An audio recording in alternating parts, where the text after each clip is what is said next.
Check, check. Mic check. There we go. Check, check. Mic check. There we go. Check, check. Mic check. There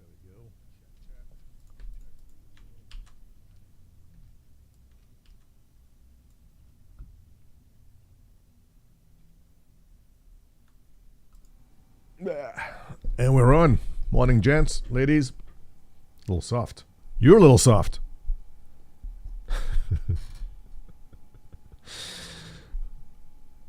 Oh, 7 Smicky 143. How you doing, guys? I think we ironed out most of the bugs. Trite, what's up? I think we ironed out most of the bugs in the stream yesterday. Should be pretty smooth. The volume's fine. Mic check, mic check. Mic check. Yeah, it's just basically how close I put my mouth to it. Right? Can we chat about how they released a new bomber and you can't target with it? Am I the... Okay, so is that when you see a circle on the ground? Because I try to bomb and I don't see the circle. Is it me? Word SitzonCon has con in the name. Oh, the old joke's all new again. Okay, so it's not just me. I thought maybe I'm doing something wrong where I don't get the circle. Okay. And I saw other people doing it. Oh, there's a guy right here. Hang on.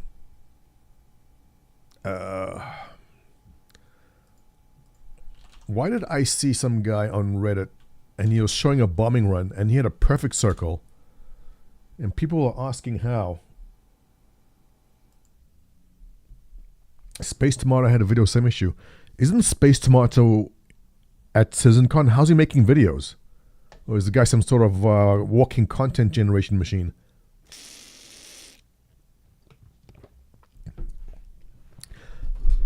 Because I thought, okay, it's just a glitch on my side, or maybe I got a reboot or something. But then I saw a guy here on Reddit show a bombing run, and he had a perfect circle in his display. So I thought, okay, maybe I'm not doing it right. Maybe there's a button I'm missing. But, okay, so I'm not crazy then, right? How many of you actually bought the A1, or is it alone for a different chip that you have?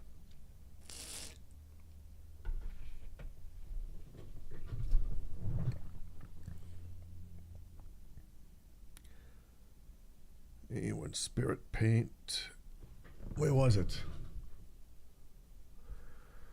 Space Station, but not exploding.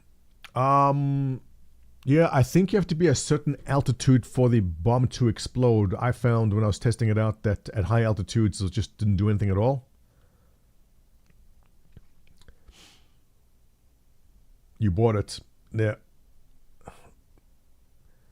Trail Walker saying he has one, hasn't taken it out. Yeah, you and about 90% of other people too. How many here? There's a ton of people I know on my Discord that have backed the game ages ago and are simply like, yeah, well, I'll just log in when there's more of a game, and that's fine. You know, you don't. Not everyone is jumping in every second that something new happens. Does anyone on Reddit have a link to that video? No. But and maybe we'll take a look at Mr. Tomato's channel.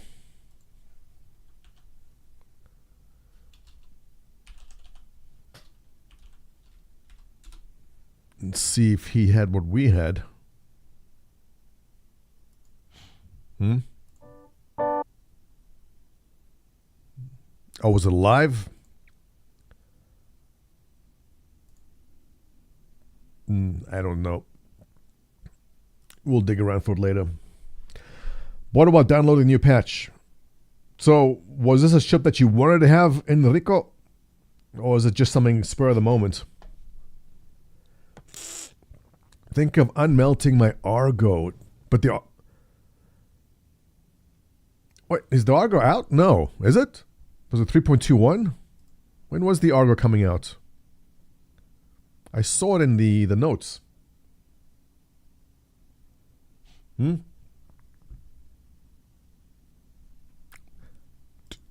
Take a look here. SitzonCon FAQ. No. You cannot line up the A1 like a trailer shows. Please fix this. What was that about? No, you cannot drop multiple bombs. Were people upset about that? Was that the drama someone messaged me about? SRV should be in the 3.21. Okay, right. Yeah, I'm curious. I think the space tow truck is a cool idea. But, is there a game loop for that right now? There isn't. You get to fly around with them. Oh, actually, you know what? There'll be plenty of griefing opportunities, very likely. Right? I bet most of exploration seems to be the last game loop. Yeah. The irony of that is that majority of when you take a poll and you ask people what's the most thing they want to do in the game is exploration. Same thing in Starfield. People are all excited about exploring all the different star systems and doing all that. And what is the exploration in Starfield? What exactly is there to do? Because those guys who played, because you fly into a system, right? Then you scan some place, and then it shows you what resources are there, and then you move on. And I know there's some kind of rewards for scanning, but that's basically it.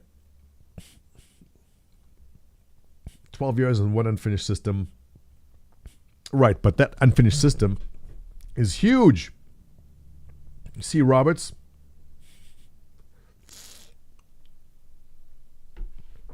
People are calling the A1 up. It does. Look, the bomb definitely does have a wide damage radius, which is good. So as far as bombers go, well, there's only 2 bombers in the game. So is it up compared to, when you say it's overpowered, compared to what? Other bombers? Because there's only 2. So we're going to compare it to the other one. That's about it. Marksan, what's up?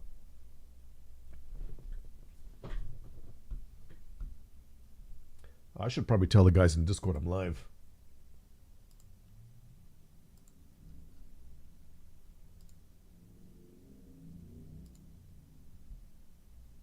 Yeah, Mark said we'll get in and do those later. I've just got to... I'm going to be streaming the SitzonCon, and I wanted to get my stream all set up properly for it. And I think we've accomplished that. Combined chat scrolling up here.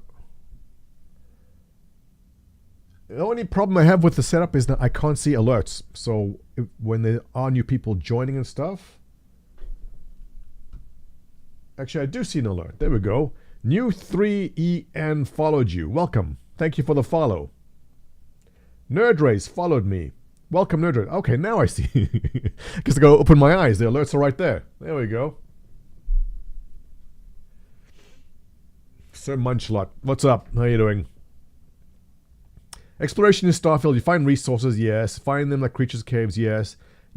Right, so, I mean, it looked great, right, Trailwalker? I liked the landing on a planet, like, oh, here's a creature I haven't seen. You shoot it and you harvest it because that's what you do. But I found, in my opinion, or what I thought they'd be doing is exploration in the sense of exploring like a cave and finding some kind of rare relic or a rare mod or a rare weapon. Like, where's there in my mind, the exploration has to yield some sort of reward at the end of it. So I found, personally, I found the exploration in Starfield kind of lacking. I know some people liked it, but it wasn't what I thought they'd be doing. In Star Citizen, though, what I hope they do is you find a cave or a bunker or something and you explore it and you find something. Whether it's here's a suppressor that has some rare quality to it, or you find a piece of armor with a rare quality. What's up, Ray Nash? Thanks for joining us. Yeah, so I'm thinking more Skyrim. Skyrim had it right. Like, you find a cave, you go cave diving, and at the end of the cave, you fought a boss, and then after the boss battle, there was a chest. And in the chest was, oh, here is a piece of armor that had an extra nice stat to it that you would have liked or didn't like, right? So there's a reward for your exploration of that area. And I found Starfield kind of lacked that. Like, you go on, and there was no reward. What's up, Ragsith? Ragsith. The Sith of Rags. Yeah. Starfield was fetch quests, dead planets. Right. And, I don't want to say Star Citizen is going to be the same, but I always tell people temper your expectations when it comes to exploration in 100 star systems in Star Citizen. This is going back to what you said there, C. Roberts. They do, let's say they surprise us. This isn't going to happen. But the surprise is the SitzonCon. Go, congratulations, guys! Your patience has been rewarded. We're actually releasing 50 new star systems today. What's it gonna do? What is there to do in 50 star systems? There's nothing. The Hadesian artifact is a breadcrumb future missions. Yes. I mean, that's the exploration part we're thinking in our minds. Like, you'll find something, you go, oh, it's a piece of something larger. And you have to go find, oh, actually, no, now we're talking Starfield. You're finding the relics in Starfield, right? And look, that was a good part of it, right? Kawaku, what's up? When that wasn't bad in Starfield, where, you know, you found the one thing and you found a temple, like, oh, damn, so now you get the idea. So you want to find the next one. But once you found them all, then what? Like, the game kind of ended. But I'm hopeful that they do it right in Star Citizen, where you'll keep on finding things and keep on stumbling into new quests and new things to do. This is the PvE part, obviously. The PvP is going to be very different. There's always PvP to do. I'm not too concerned about that.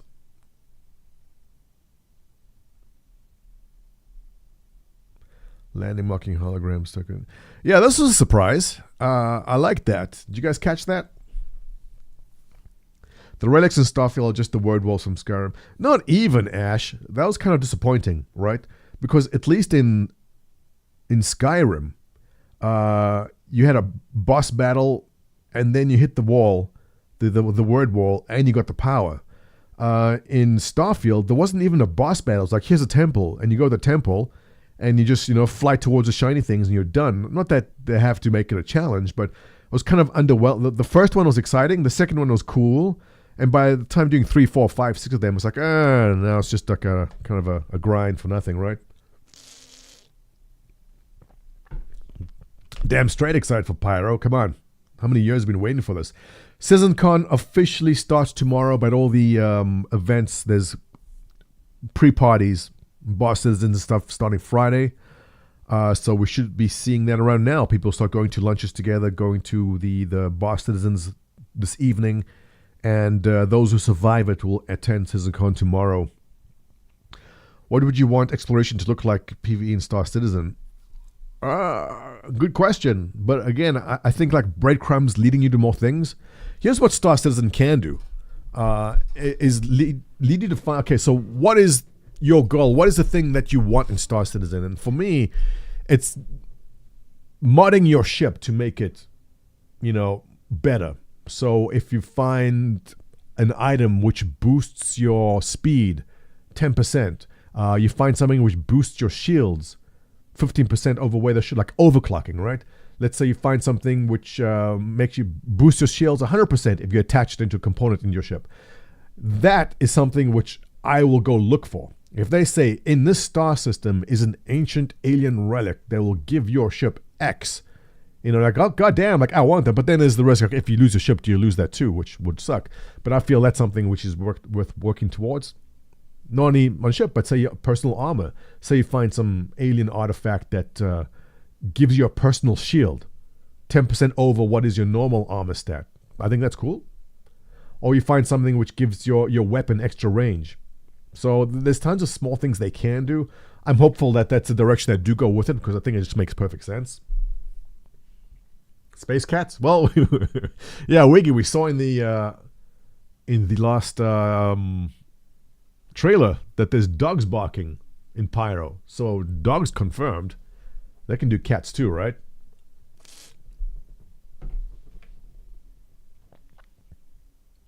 At least to farming like an elite. Right, so I kind of stopped playing Elite before the whole engineer thing came out. And then I jumped back into Elite a while later. And I found my ship was completely underpowered. And I was starting to read the notes, and they said, oh, you have to go here and do that and do this. And it felt like a massive grind, which, a lot of people did and liked. But I just never did. Kind of dropped out after that.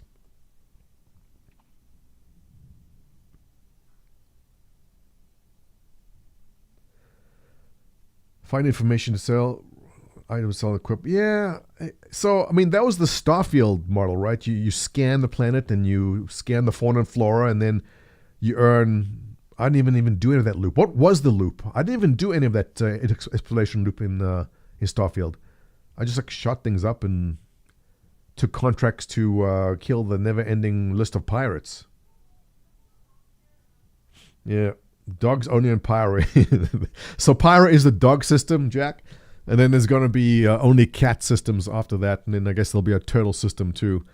But this was cool. The when this first came up, I was like, damn, like I'm just playing Cyberpunk, right? And you know, and when the trauma team goes anyway in Cyberpunk, like, these things come up first, which I thought was a very cool touch. So I liked seeing that. That was cool.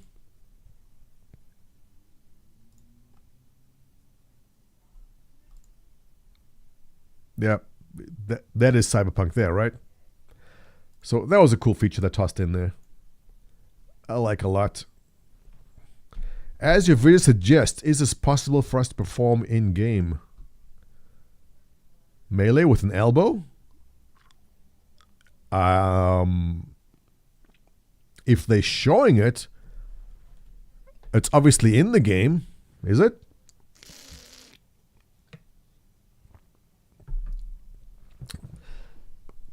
What's up, Major Static? Just wanted some space bucks. Yeah. So I haven't even checked how that is working out. I know it gives it to you as points. So yeah, if you just sit and watch, you get it. And we haven't completed the final step in that, which is converting that into actual space bucks you can trade with. There's a guy on our Discord that gives ship discounts for it, but we'll get back to that system eventually. We haven't fully fleshed it out.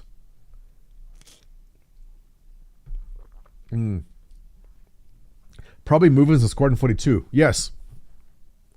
It's called a forearm smash. It's more of an elbow. Come on. But yeah, they wouldn't have created this specifically just for this. But that's a huge waste of time to make it just for the video. It's probably in Squadron 42. Or it might be wrong. It could be just made for the video. Test failed as a community. Yes, Carbonwood. But this is this is a test to see if I can send forth my emissaries in my place, because I cannot be at all places all the time. So this is basically me seeing if Chrome and Seth, who are manning the booth, can handle the pressure of being there. So it's all a test to see if they can do it. But yeah, I mean, I do understand I need to be at all these events, but you know, if this was 20 years earlier, if I was like 25 and single and living in an apartment, then absolutely I'd be doing everything. But you know, shit changes, right? People get married, there's family, there's kids, life goes on. And so we have to adjust accordingly. I didn't even know I'd still be playing computer games when you get to your late 40s, right?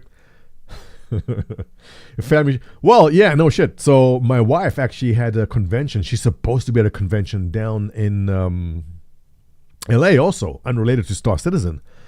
And we were going to head down there, and then we have 2 kids, right? So do we take the kids with us? Do we leave the kids in the hotel room? I guess we can leave the kids in the hotel room. I mean, they're young. They shouldn't be alone. But that was also a thing to consider. So it becomes an issue. But we're close to the point where the kids are old enough where they can actually start attending things with us. So very likely we will be getting in there. Athy, what's up? Where are you, Athy? Are you in LA?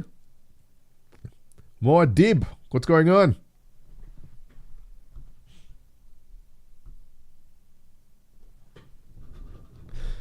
Right, Ray. So, I mean, is that clear to you when you were 19 that you used to be gaming when you're in your 40s? I don't think it's because I'm a Gen X, right? My dad wasn't gaming. It wasn't something we could look and see, oh, this is what my parents do. What happened back in the 80s was your dad comes home from work, you know, opens a newspaper, has a drink, and goes off to bed, stinking of cigarettes, because, you know, everyone smoked. Well, he didn't smoke, but in the office they smoked. So, I mean, it's easy for the younger generation to see their parents might be gamers, which is a thing. I mean, my kids see me doing it. So it's not strange, right? Athy, right. So, I mean, Athy, your kids see you playing. So, like, oh, like, will I be gaming when I'm older? Yeah. It wasn't very clear back in the younger days whether you'd be doing it or not, because it's not something you saw your parents do, right? Greens from Denmark. What's up, Super Kukwe? I'm butchering your name.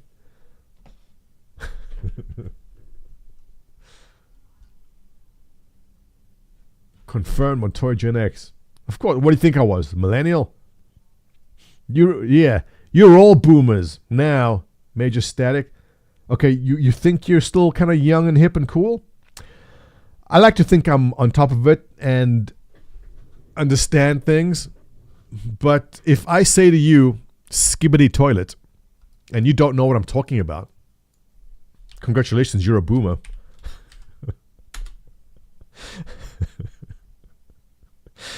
Skibidi Toilet.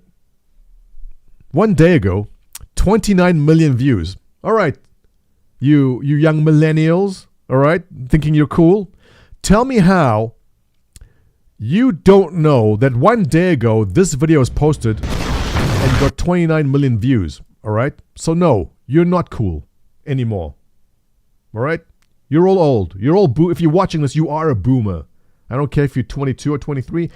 If you don't know what this is, you're a boomer.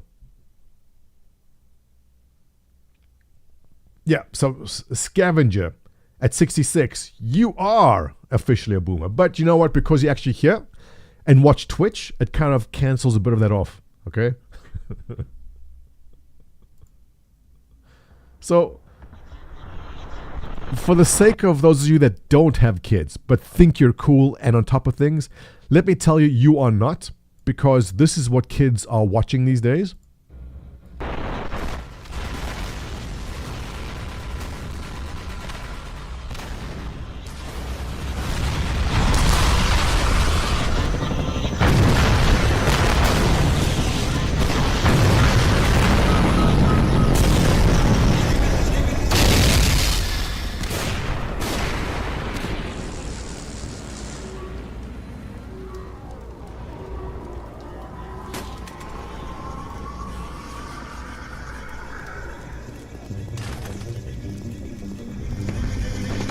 I don't know if I can play the audio from it, but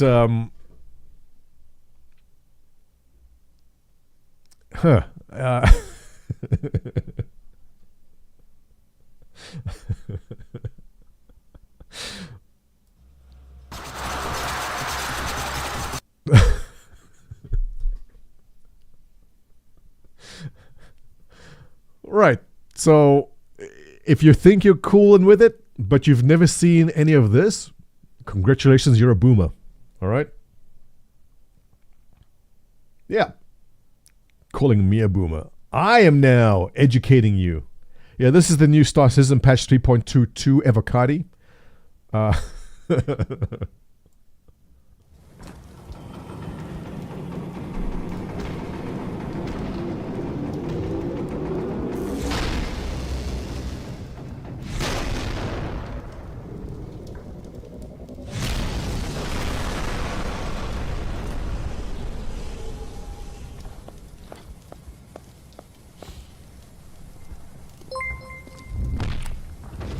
29 million views from yesterday. I don't think my YouTube channel has 1 million views in total. Does anybody need this explained? I prefer boomer fart jokes.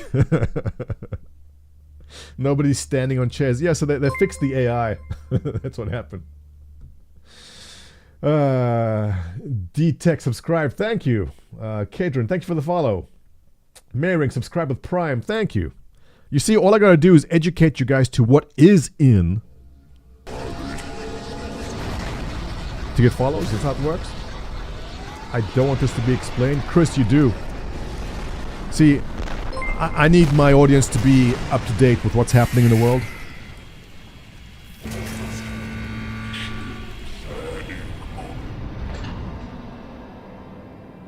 Is that it? Are you guys following? Okay, we're gonna watch this and discuss, alright?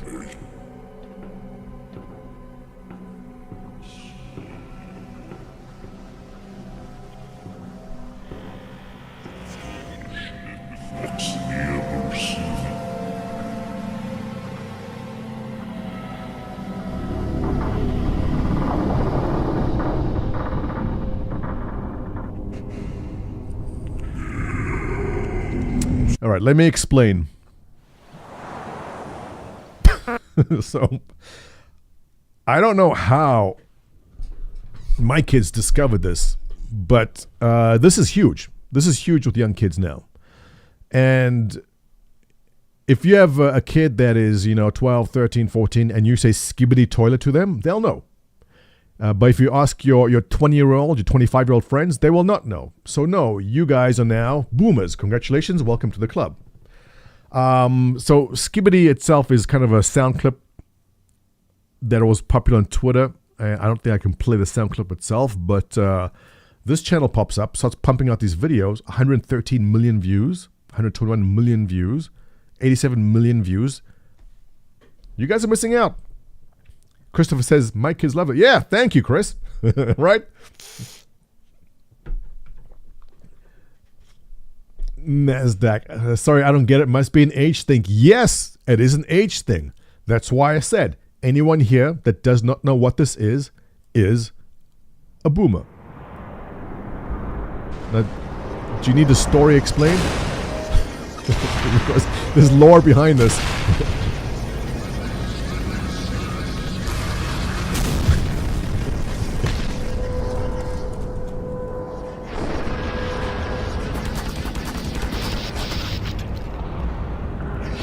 I don't know. I don't know if I can even explain this, but those of you who have young children, ask them. They'll explain it to you. Like the video of people making desserts in the toilet. Sir Manshot, official boomer. Yes, you are. Thank you. Ikaro, thank you very much for the donation yesterday. I appreciate it. I don't know if you heard or not, but I am not going to CitizenCon. I'm going to be hosting a live stream here. Just as important, though. Astro Pub can take a look. Yeah. But this is basically it. So, here's the thing. Remember how your parents thought that...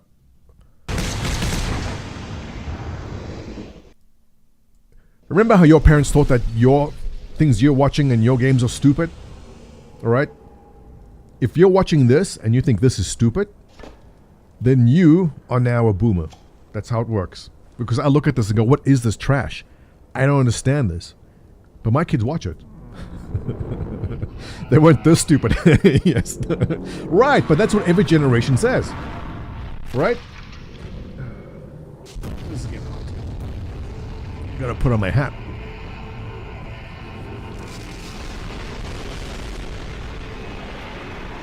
There we go. This is what every generation says. What the younger people watch is stupid. What they had was better. So all of us watching this going, God damn, this is stupid. Well, welcome to old age. Kids watching this is a sign of bad parenting, miseducated. Okay, I can't defend that one. I guess I'm just a bad parent, right? We need to against Starfield. Yes, Mac Wilco, listen, okay, the story is, that's the Skibidi face toilet guy. And they're fighting for democracy, as you can tell, against the... They're fighting against woke. Don't worry, I'm a worse parent. I can't even talk to my kids. Carbonwood, you have to text your kids. Alright? Last night... Well, I'm going to show my... Did I text last night? Yes. So I'm texting my kids. Well, I have to see the message. My text message is, go to sleep. The way to communicate with children is to text message. And emojis. Yeah. I text them to come eat. Like, we're having lunch in bed. So I'm going to text them, come downstairs for lunch. It's the only way to reach them. Yes, Mac, this is highly... This is a highly charged political video. Okay, here we have woke and anti-woke teaming up together to fight communism, I want to say. Capitalists. I'm sure there's a deeper meaning in there somewhere. Alright, so here we have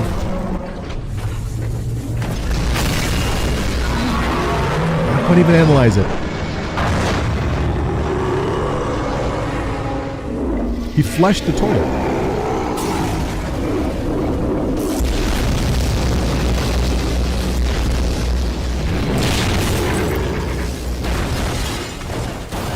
For those who are just joining, we're looking at a preview of what's coming in Star Citizen patch 3.22. The game opens up to Pyro, which is a new system, and these are actually the NPCs that are in Pyro. I think it's a beautiful and very creative addition to the game itself. I know devs have been working on this for about 10 years now, and I'm just really happy to see it all come together.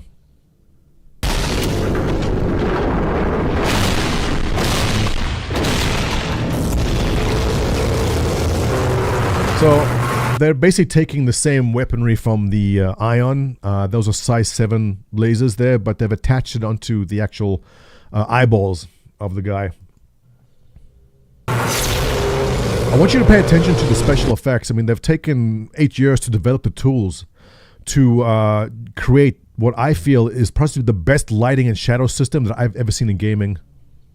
So what we have here, this is actually the redone weapon from the Idris. It's the size 10, and they switched out the actual munitions for more of a flamethrower type weapon. I think it looks beautiful. I mean, congratulations to the devs. This is awesome.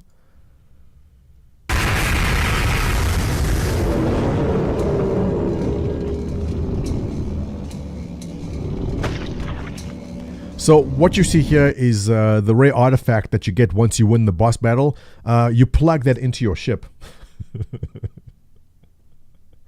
Have I tried the new Forza Motorsports yet, or plan to? Brolo, actually no. Damn, I can't even think the last time I actually played Forza at all. It's been ages, but no, I've not tried. It looks amazing though. If you have played it, let me know what you think.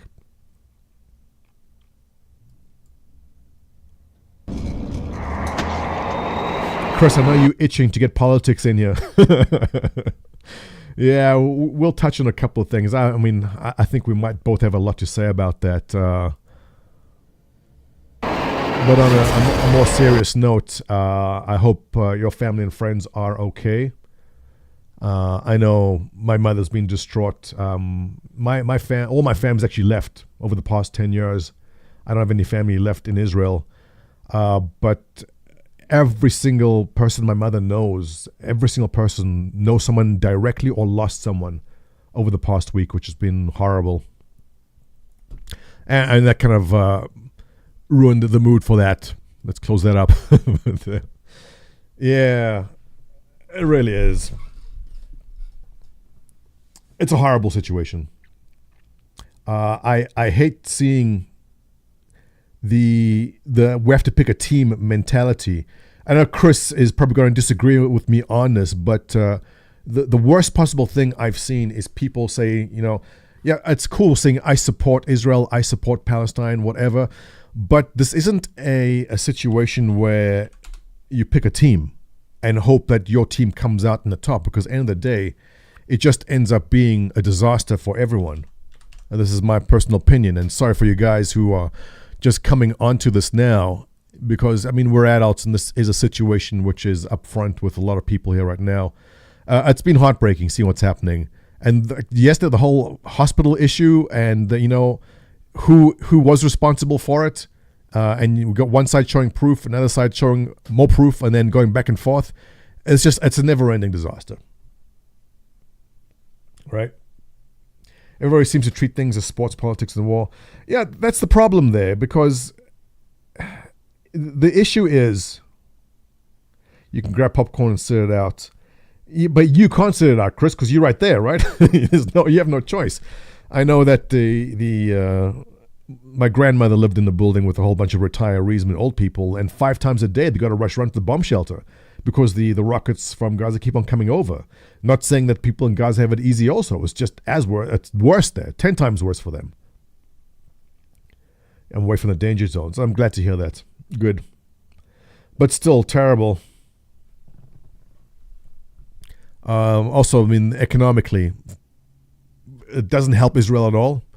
economically for Gaza, disaster. Not that they're that much of an economy to begin with going into this, but 10 times worse for them now, right? But for those of you who don't follow this stuff too closely, I mean, here's the situation. Hey, it's Tomato. Is he in the States already? Or is he flying from Turkey? I think he's flying in. The confusing part for a lot of people is that when issues come up, and I'm talking about social media, right? When issues show up, they pick a side. So when it's Black Lives Matter, it's very easy. Go, do you support Black Lives Matter? Yeah, and you put like a Black Lives Matter logo or something. When the whole trans issue comes up, they go, do you support trans rights? Yeah, I support trans rights. You put up a flag, right? So it's easiest to pick a side and say, I support this. The confusing part for a lot of people when it comes to this issue is that when you pick one side, it means you're against the other side. And if you pick that side, then you're against that side. And when it comes to a war, there's no winning side and go, yes, I picked the right side, they won, and I'm right in the decision I made. Because there's just innocent people dying on both sides. It's complicated more so when it comes to Middle East issues. But I mean, for Ukraine, I guess I don't want to say it's a simpler situation, but in Ukraine, Russia invaded Ukraine. There's clearly one side which is wrong. Russia doesn't have anything to do in there. They don't have to be there. And the reason Russia gives to go in there is like, yeah, that's wrong. There's no Nazis for you in there. So it's easy to say, I support Ukraine. It's easy to say. But when it comes to the Middle East, especially when it comes to the Palestinian-Israeli situation, it's not that black and white. It's a lot more complex. And Chris says, I don't pick sides, I pick the facts. Right, Chris, but the facts vary from side to side. And I think you know where I stand in the situation, but there's no one there who is an angel. Both sides have done very terrible things, but I mean, we can discuss moral equivalency as a different topic. We were just discussing Star Citizen. You see, when the Vandal attack, which side do you support? I mean, is it the UEC or the Vandal? It's always civilian population that suffers from war. Exactly. If you are American or Canadian or British and you have difficulty understanding, after 9/11, right, did attacking Iraq and Afghanistan, was that the right solution? No, we look back and no, that was wrong. Like, obviously, we shouldn't have flattened all those villages in Iraq because what came of it at the end, it wasn't right. Griff, welcome back. You're stumbling into our politics. So at the time when the U.S. retaliated for 9/11, you can say yes. Like there was no one saying no. The U.S. needs to restrain itself from doing anything. Like everyone wanted revenge. Like the U.S. had to act. And looking back, can you say, was it the right thing to do? Right? Is another question. So, cheering for one side over another in this Middle Eastern situation now, it's difficult. It's always the Vandal. Yeah. But needless to say, how this one kicked off, how the situation kicked off now with, the kids at a music festival, that was just, the barbaric nature of what happened there is disgusting. It's disgusting what happened.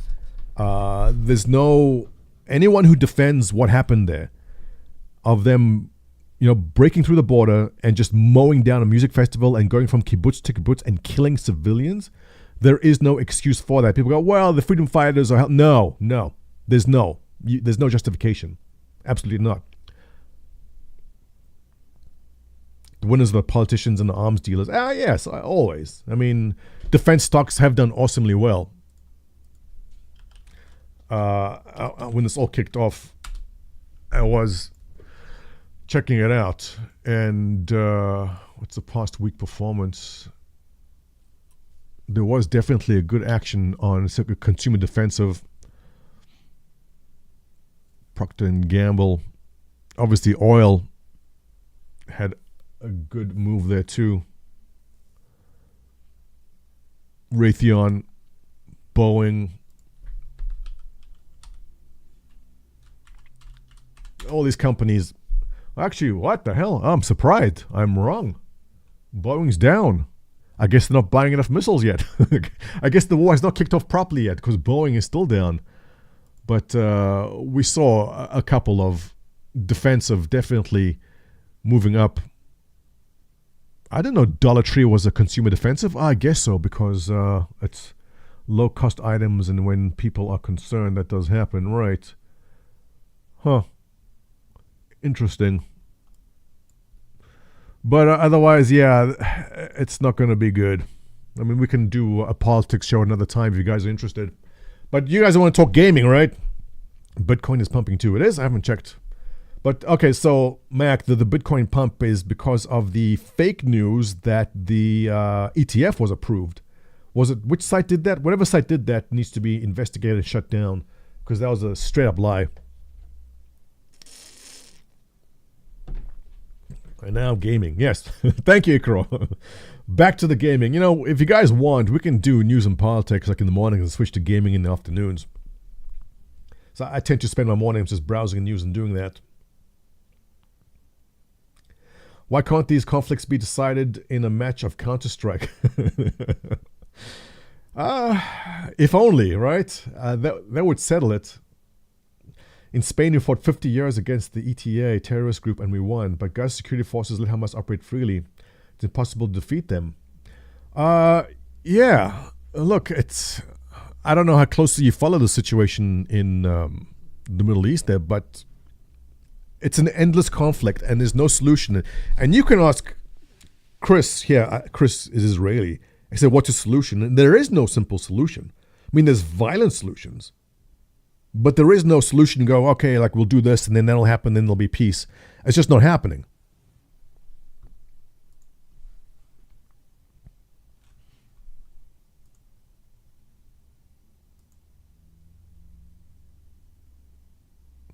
I mean, it's just horrific, the footage and the videos which come out of this.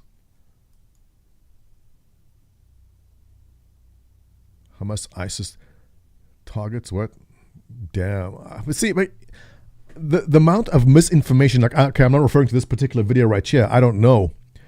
I haven't looked into whatever this is, but the amount of misinformation and disinformation that comes out. I mean, I've seen videos come out from wars that are unrelated, that are from 10 years ago, and saying this is just happening yesterday, which it did not. And so many people don't bother checking, and you can't check. I mean, the amount of disinformation that flows out of this is horrendous.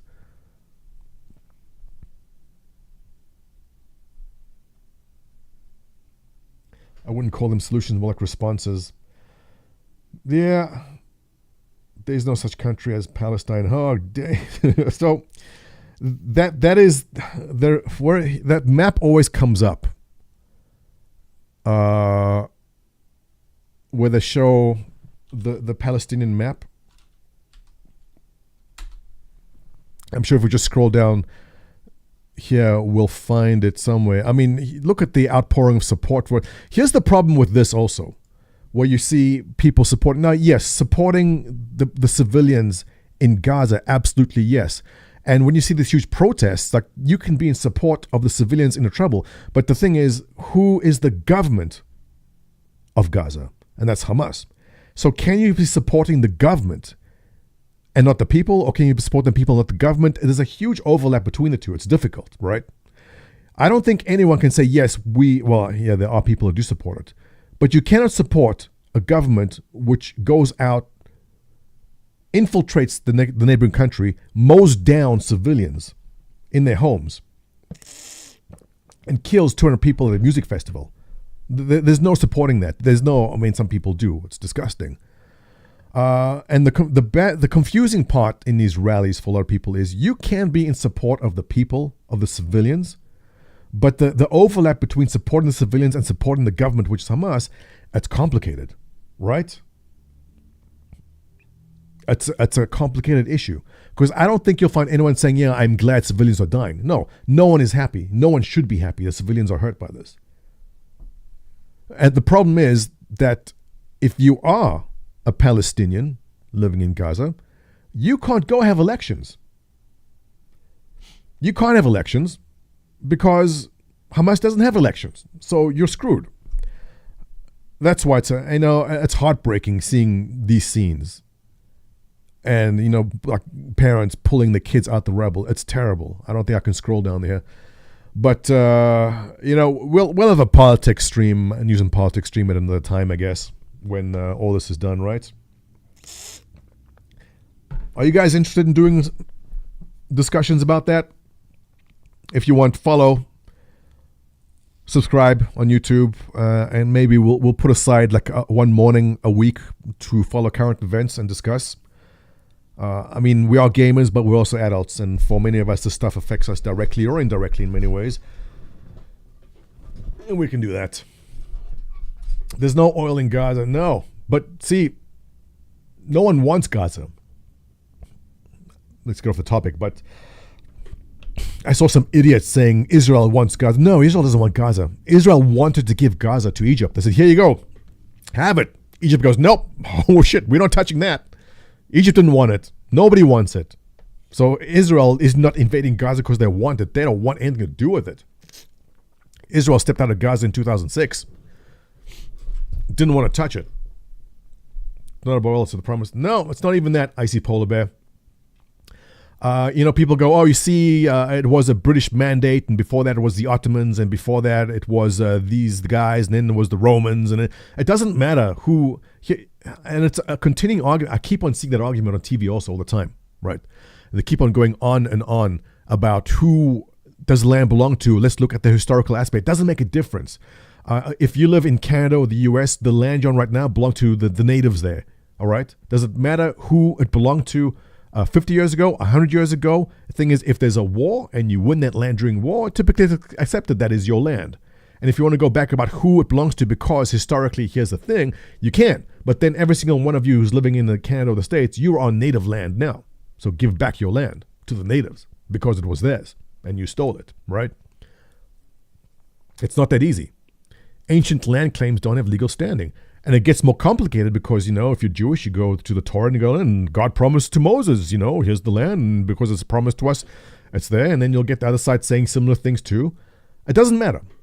It doesn't matter. We can go back and forth and, about who owned what and when. It's all about where it is right now and how can you fix it right now. Check out cool video from Disco Land, okay? Athy's saying, let's get off this and go to that, yeah. But yeah, guys, we can do news and politics. I'll do a specific news and politics stream, I guess, Monday or Tuesday when SitzonCon is over. So follow, subscribe for that, and we'll get that done. I think it's a fascinating topic, and it is something which is important to a lot of us. Hours away from CitizenCon. Oh, this is the one okay, so I don't know if you guys know, but he's using I don't think this is him talking different languages. I'm pretty sure he's using there's a new AI feature which allows you to do this. Emanating from the Los Angeles Convention Center. I'm inside it now. I'm blocking something you really can't take a look at. I just want to take this moment to talk about the global reach of Star Citizen. Wir haben Bürger aus der ganzen Welt, ob das nun aus einem meiner Lieblingsorte Deutschland kommt. Willkommen, meine liebsten Deutschen. You know who you are. Ou de l'un de mes nouveaux endroits préférés où je suis allé 3 fois cette année. Bienvenue à ceux de France, y compris de Belgique. Bienvenue à Los Angeles. No puedo olvidar a los de España. La comunidad hispanohablante. Mi amigo Pedro is he doing this, or I saw a TikTok and a guy switched between 5 different languages. Is that him talking? My first thought was AI because I just saw this on TikTok. A guy switched between 5 languages, and it also makes your lips move accordingly. It was decent German though. Comunidad hispanohablante y estoy emocionado de visitar allí algún día. E anche la comunità italiana, spero di visitarla a novembre per partecipare a un evento di Bar Citizen. And while I'm shouting out just us 4, of course, we welcome members from all over the world for our now 2-day event on October 21st and October 22nd here on at the where are we? The Los Angeles Convention Center. And of course, if you can't join us here live, you can watch it up on Twitch at twitch.tv/StarCitizen. Okay, I gotta find this link for you now. Because I saw this the other week, and I'm pretty sure that's what he's using. But basically, you upload your video, and you choose the language you want to say things in, and the video will also make your lips move accordingly. Hey, it could be him, but it's tough because we're getting to the point where you can't tell. And localize your custom AI voice. I gotta find this for you guys, or if someone can find it for me. It was a TikTok video I saw last week. SitzonCon 2953, emanating from the Los Angeles let's look closer Convention at the Center. mouth. I'm inside it now. I'm blocking something you really can't take a look at. I just want to take this moment to talk about the global reach of Star Citizen. Wir haben Bürger aus der ganzen Welt, ob das nun aus einem meiner Lieblingsorte Deutschland Yeah, kommt. Look at his mouth move. Willkommen, meine liebsten Deutschen. You know who you are, ou de l'un de mes nouveaux endroits préférés où je suis allé 3 fois cette année. How to speak South Bienvenue African. à ceux de... So I gotta find this tool. So basically, you upload your video, you tell it what language you want to be speaking in, it will translate it for you, put it in your voice, and also move your lips accordingly. But if this is him, de France, y compris de Belgique, bienvenue à Los Angeles. No puedo olvidar a los de España. he's using that app. La comunidad hispanohablante. Mi amigo Pedro viene de la comunidad hispanohablante y estoy emocionado de visitar allí algún día. E anche la comunità italiana, spero di visitarla a novembre per partecipare a un evento di Bar Citizen. And while I'm shouting out just us four, of course, we welcome members from all the world. No, it's very cool. And if I had not seen someone else do that about a week ago, I would have thought, damn, he's so talented. Did he mention it? Let's look down the tweet. Let's take a look. In the meantime, if you want to Google it, just check up AI. What even look for? What's the search term for it?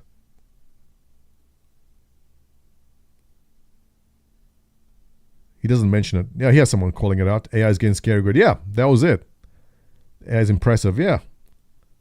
Sounds AI generated to him. Okay, so I'm not crazy. It was that.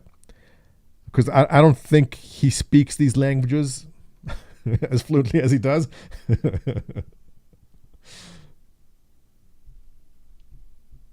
Okay, I gotta find the link now. God damn, I saw it. I saw it in my TikTok.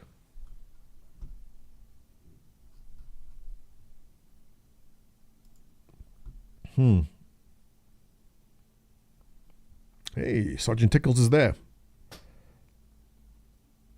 Labs Hagen Video Translate. Is that it? Let's check. Yeah, that is it. All right. So if you're thinking he's just so talented, which he is, I mean, this is Disco Lando's dream job of it. So basically how it is, you drop your video here. Here's the example. Muchos datos y encontrar patrones que los humanos no podrían, como detectar seulement un morceau de crâne, le remplacer et placer le dispositif. Okay. So basically, you drop the video there, you tell it what the target language is, and I guess he just did a bunch of them. Different clips. I'm assuming, look, it could be him. But the point is, we're at the point now with AI where we can't tell. Like, if I didn't know that, what's his name here does this? Muchos datos y encontrar patrones que los humanos no Wow, podrían, his Spanish is good. como detectar Seulement un morceau de crâne, le remplacer et placer le dispositif neural. Yeah. So it's tricky. You know, we're getting to a point in AI where it's tough to tell. I've seen face swaps. Yeah, you got to assume everything is fake. That's a sad part because you have to assume everything's fake, and when it's real, you don't know. But I've seen face swaps, like absolutely amazing face swaps. I wouldn't know were. I mean, speaking also, it's so tough to tell.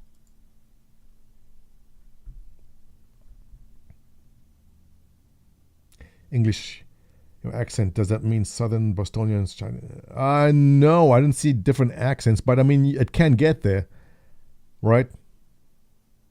How are we going to get the deep state without... Well, look, first the deep state has to finish working on the Jewish space lasers. Oh, Chris, what's the state of the Jewish space lasers, by the way? In 50 years, Skynet, not even Icaro.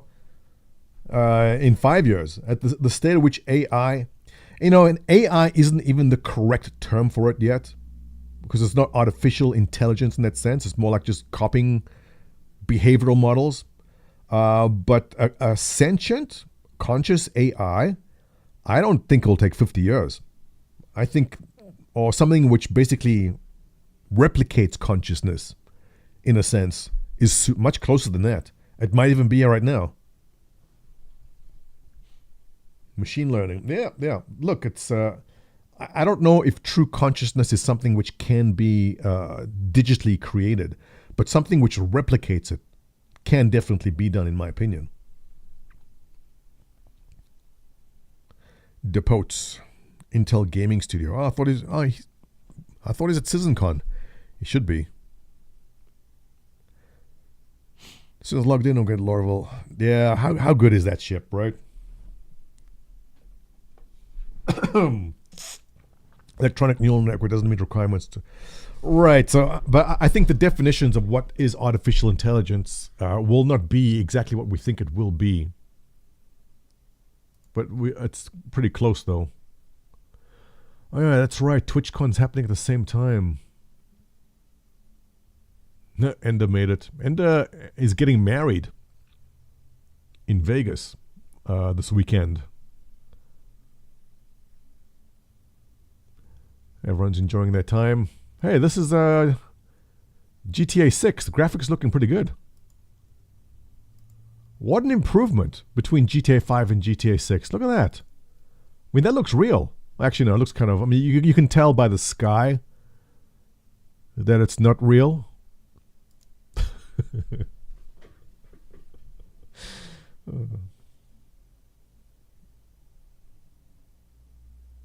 The A1 above Lorville is piloted by Ted Kaczynski. Bad. The instant AI is created will decide the fate. Yeah, so I mean, that's definitely... I guess if you're playing Cyberpunk, well, not to give too much away, but there's a thing called a black wall, which prevents rogue AI from infiltrating and destroying everything. But we could be very close to a point where there are AI that are rogue and can be released out there that cause havoc. It will happen. Just a matter of when.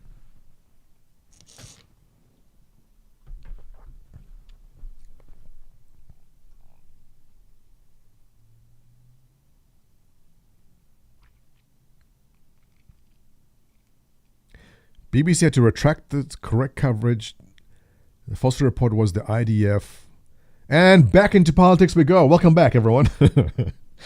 So, yeah, I said this when this all started, and I said it in my Discord, and I'll keep on reminding everyone that the first victims of war is always the truth. And as much as you want to believe one thing, it's very difficult to tell. And so when this happened, my first reaction was, holy crap, that's terrible. And then I wondered, why the hell would Israel be hitting a hospital full of people? That just doesn't make any sense. Even if there was a Hamas headquarters right there on the first floor, they would not, for the sake of the lives there and the whole bunch of negative publicity coming out of it, bomb a hospital. So I was very shocked and surprised when I saw the headline. And then it changed, oh, it wasn't us. Oh, but then it was us. And the back and forth will continue. Right, the hospital is standing. The hospital is there. So the claims that the hospital was destroyed was wrong, because then we saw footage of the hospital still existing. It's still there. Another question was, okay, but who dropped the ordnance? And they're saying, well, look, if it was an Israeli bomb, it would have made a crater and everything around would have vaporized. But the cars are still there. The cars are burnt out, but they're still there. So, yeah. Again, a topic for another time. Let's save this for next week, guys, but we'll get there. Yo, Meg! We hosted her yesterday. What a happy person. And how awesome is that A1? Oh, shit, you can fit the Fury in there. What? Really? Huh. No shit. Looks like a snug fit, though. Can you get it in and out?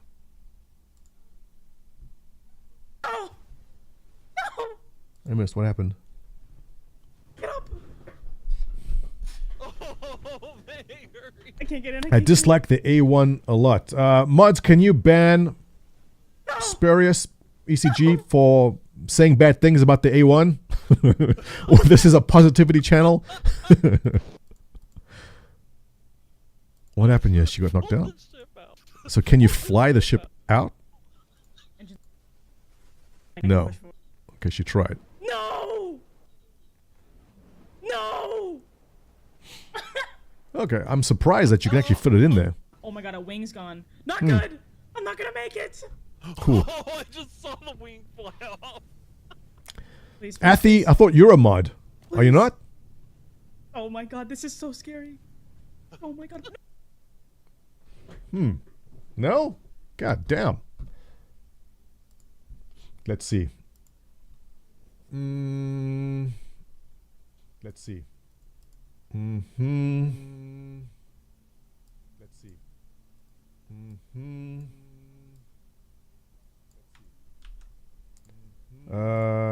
Athy. You timed out for posting a link? You timed out for posting a link?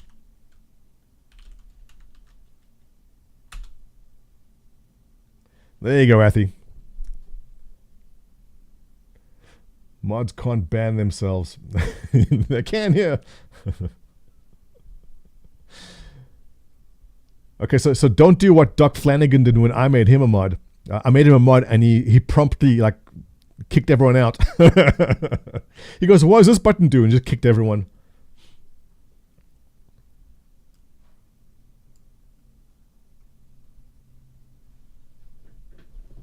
So yeah, don't piss off Athy. She's vicious. Captain Thorn followed. Thank you, Captain Thorn.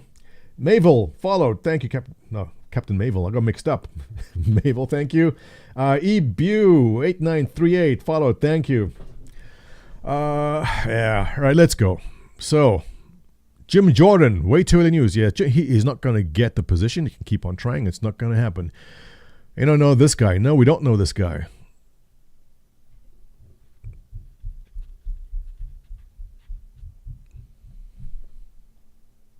Have you been participating in this huge giveaway? No, we have not. If you guys don't know Depotes, his TikTok channel is great, and he's trying to push on Twitter, which is difficult to do. He's just not getting the traction on Twitter, so give him some help there on Twitter if you want, and he's doing some giveaways. I think he's giving away these CPUs. Damn. Okay, I'm going to participate in that one. Figure out how later. Gabs! She's coming. Is Gabby from Spain? Where is she from? SitzonCon is not live. It is tomorrow. Tonight there is... am I wrong? Is there any SitzonCon today? There's just the Boss Citizens, I think. The event is tomorrow. Don't test the mods, yeah. Yeah, she's EU zone. Is CIG going to have more ships for sale? Going to wait? Yes. So for those of you that are new, this might be your first SitzonCon. There is typically a surprise sale. Getting hot with a hat. Let me turn the fan on 1 second.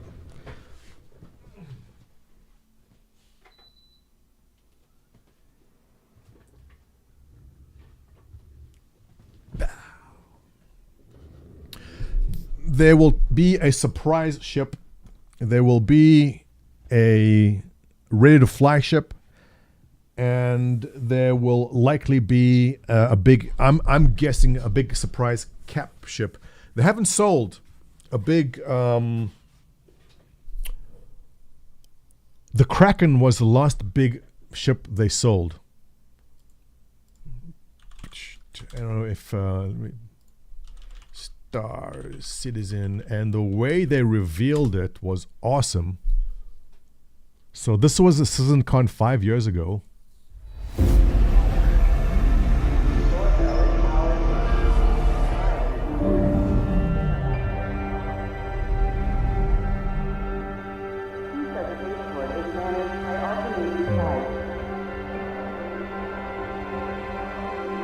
So it was a big surprise. But actually, it wasn't a massive surprise because they actually had a model of this downstairs. But I never saw that. I didn't know it was there. And I sat down in the audience in the hall and they played this. And everyone got blown away by it, right?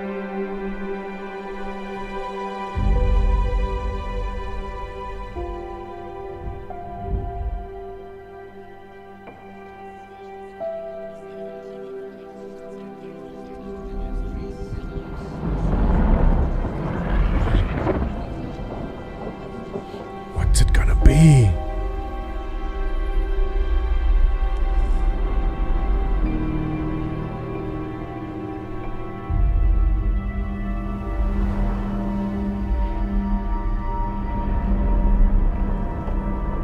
Slow build up. A light on an asteroid. What is it? It's a prospector mining peacefully.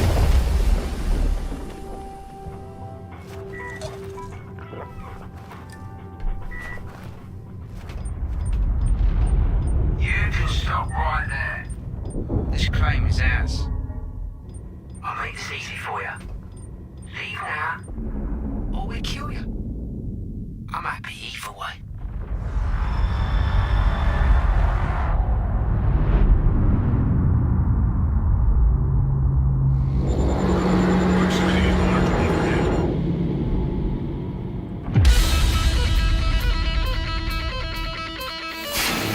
The time has come for something new.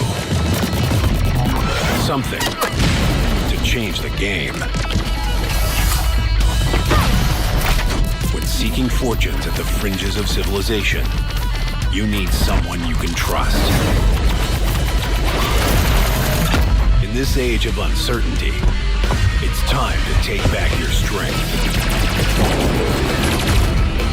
It's time to release the Kraken. Amazing. Woo! Drake Interplanetary. We got your back.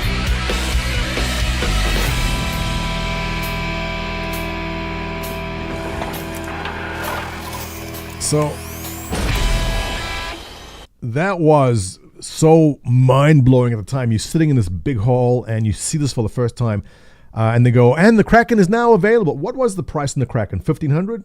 Was it over 1,000? Was it 15? Or 2,000? I don't even remember.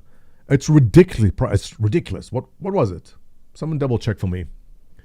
And people sat there in the audience, pulled out their phones, and were buying it on the spot. All right, 1,400, 1,500 for the 2,000 for the privateer. Oh, that's right. There's a privateer too. My wallet was calling for mercy that day. Yeah, you and 1,000 other people.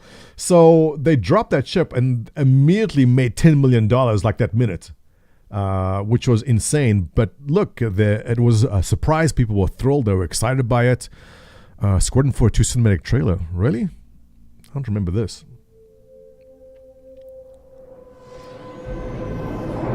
Oh, yeah. So, okay, we'll watch this in a second, too. And it was unexpected, but also I'm surprised by the price. I thought, wow, this is expensive. No one's going to buy it. But they sold it all. They sold everything they could and more. So, yeah, they'll make their money back. And they've already made their money back. How much does it cost to run this event? What do you think? Like 5-6 million?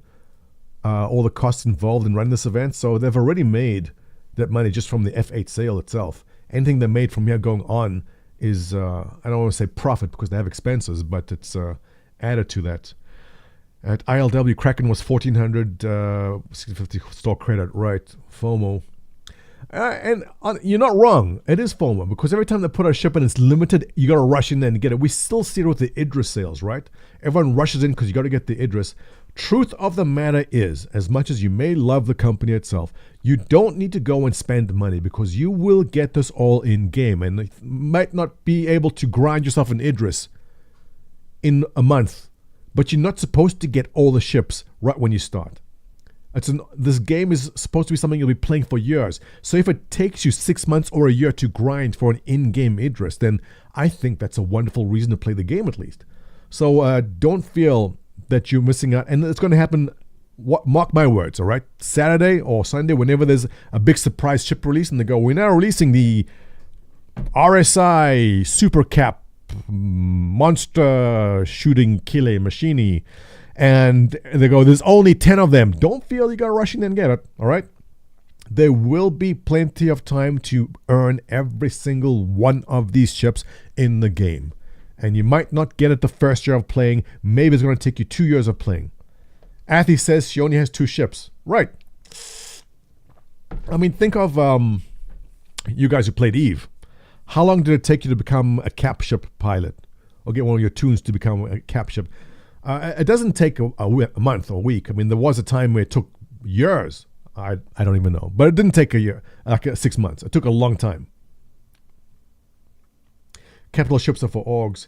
Yeah, they say that, Chris, but I mean, everyone wants the big ship. And that's going to be the funny thing about it also, is that you guys out there buying, javelins and Idrises and go, yeah, I'm going to have all my friends on my ship. The truth is, nobody wants to be on your damn ship. When you go on, you go, hey guys, I'm going to take out my javelin. I need 30 people to come. Like, nope. Nobody wants to go. Everyone wants to fly their own ship. No, I'm lying. There are people. They go, yeah, I'd love to role play as the janitor. I want to role play as the engineer or something. There are people who are going to do that. But those of you in big orgs, yeah, you'll find 20, 30 people want to come for the ride. But consistently getting 10 or 20 friends to come on your ship, it's going to be difficult. I don't see it happening too much. Star Citizen, the greatest multiplayer single-player game. Yes. Yeah, so, I mean, if you are in an organization, say you have a close-knit org of 50, 60 people, and you buy an Idris or Javelin, and you guys are always playing together, absolutely, yes. I think you will get your 5, 10 people consistently. But, I mean, look at even now when we have events, right? There are some people who want to go and be your co-pilot or something, but most people want to fly. I may be wrong. But also, if we have our AI co-pilots. Speaking of getting friends, when are you going to get Discord? Chris, we are not ditching Discord. We are only on Discord at this point. So you're going to have to stop worrying about the Chinese stealing your information and just bite the bullet and join us on that. Chris has a thing against Discord because Tencent owns a fraction, is that? What kind of war fleet could Tess put in the field?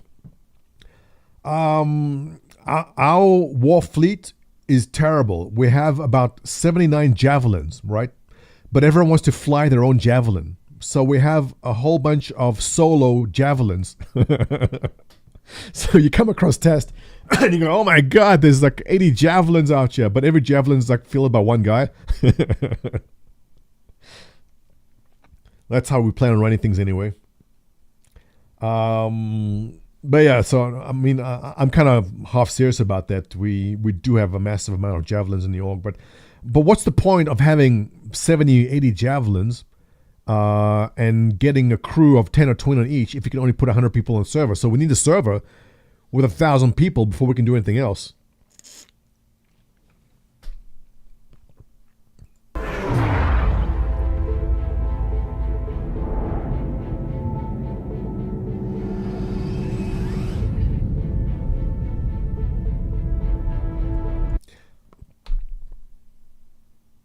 Yeah, and Caffeine Fiend, we've moved away from Auroras. We've moved on to Cutters as the new best starter ship.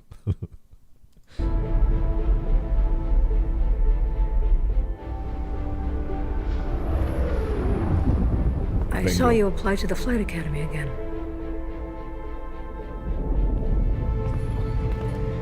I'm your new wingman, sir. Who the hell are you?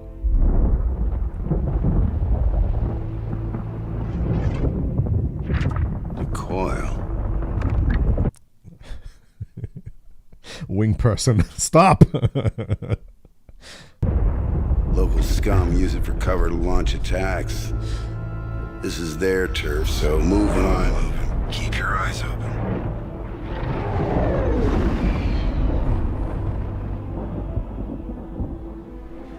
No southern moves? Who the hell are you? We're OMC. That is a cool biome. Is this an asteroid? Where is this supposed to be? Keep in mind, this is what we saw 5 years ago. Will we ever see this? I hope. Why don't they release one playable level so they can say, hey, here is an independent, completely not connected to any other PU kind of server, a playable level of Squadron 42. It'll make so many people just more at peace. An OMC belongs to SitzonCon. Is that your boss? Are we supposed to be scared of him or something? That was a cool mask and armor set. Or something? What helmet is that? I like that helmet. You supposed to be scared of him or something? Yeah. The OMC aren't the only ones listening into comms. Yeah, look, Chris, I think Nyx is probably a lot more complete than we know. I think Nyx is probably almost done at this point. I think the Montreal team has been on this for a while. Spider, Nyx, the surrounding systems around Stanton, I think, and the ones used in Squadron 42, in my opinion, and I've got nothing to substantiate or confirm this with, I feel they are probably done. There's just no way to actually get... Will I talk politics? Yeah, Truth Seeker, we're going to do politics Monday or Tuesday. We're just going to focus on SitzonCon this weekend, and we'll do glorious political discussion Monday, Tuesday. So follow and join for that. Jonas, thanks for the follow. Sinu, thanks for the follow. The First Tasty, thanks for the follow. Captain Thorn, hello. Stella Alec, hello, welcome. So in case you just arrived, Star Citizen is now officially released. This is live gameplay from 5 years ago.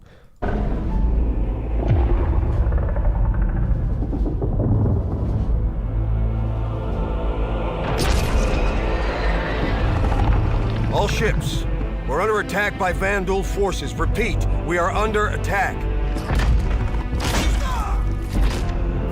Now, keep in mind, this is 5 years ago. It looked good then. I mean, it holds up. It's looking okay now. But they've changed, even in-game, the lighting. A lot of the things in-game are different. There have been battles. Gary Oldman. There have been losses.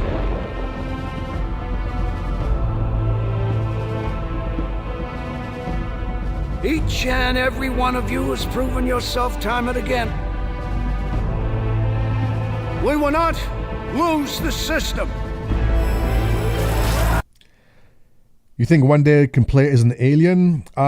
It's not in the cards right now, but the fact that they've made the aliens kind of same sized as humans, not very different. I mean, the Vandul, the tallest, and I think the Banu, the shortest, and humans are kind of in between there. The reason for that is because the vehicles are supposed to be interchangeable, right? So if you have the Vandul flying a ship, a human should be able to fly the ship too. So I don't think it's a big stretch to, at some point, maybe give people the option to play as an alien race. I don't think it's in the cards, but I don't think it's an impossible thing to do. I don't know how that fits with the story, or if it even does, but I don't know. Wouldn't hold my breath for it, basically. We will not fall back. Form up, Cal. You got a point. Copy that. Tally's on me. Let's say hi. We will win. Because we have to.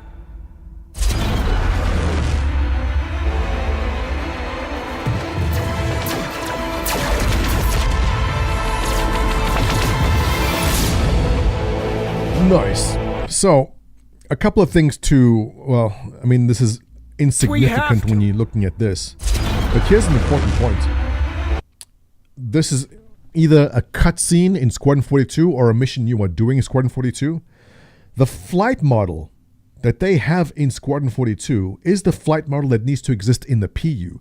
And this is unconfirmed, but what I think a challenge they're having is the single player game, you go on a mission and you have to shoot things or do whatever, has to be simple and easy enough for a person who has never flown. Now, if you look at Starfield, a lot of people weren't so hard about the space combat. They're concerned, like, I don't play space games, I don't fly, I don't want to do this. And there's the missions where you have to do stuff in space. People are freaking out that they might not like it or do it. And so they have to dumb down. This is just my opinion. Feel free to disagree, but they have to dumb down the flight model to the point where it's easy enough for someone to do in a single player game, Squadron 42, and then also make it mesh into what's happening in the PU. I think it's a difficult challenge they have. Master mode is made for consoles, right? But even master modes right now is not where the final point of it, right?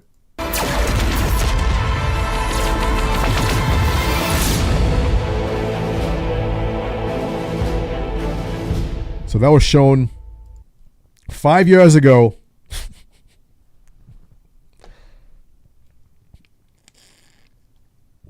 Yeah, it's been a while. Oh, the vertical slice. Oh my God. When's the last time you guys saw this? An hour of Squadron 42. This was supposed to come out right after this, wasn't it? If that had any sense, they'd do what War Thunder World Tanks does, have an arcade and realistic mode. Oh, good point. Can they do an arcade mode in Star Citizen? You know, I've never considered that. I've just thought they'll just one flight model is what you get, but you're not wrong. They showed the F8 in that clip. Yeah, Chato. So we all freaked out when they showed the F8 there because, oh my God, it's the F8. What a cool ship. 5 years ago. So that ship was ready 5 years ago at this point. Keanu Reeves confirmed. It was the F8A. Well, chat, we have such sticklers in here for accuracy. All right. Pointing out it was the F8, but the EBA saying no, it was the F8A, not the C. What exactly is the difference again between the A and the C? The C has one size down on all the weapons and lower shields. Was that it? I'm sure EBA can double check that for me. Okay, so the military has one size up. So all the size 2s are size 3s? Is it? No one ever talks about the F8B. No one, yeah, we don't talk about that. It was a monstrosity. A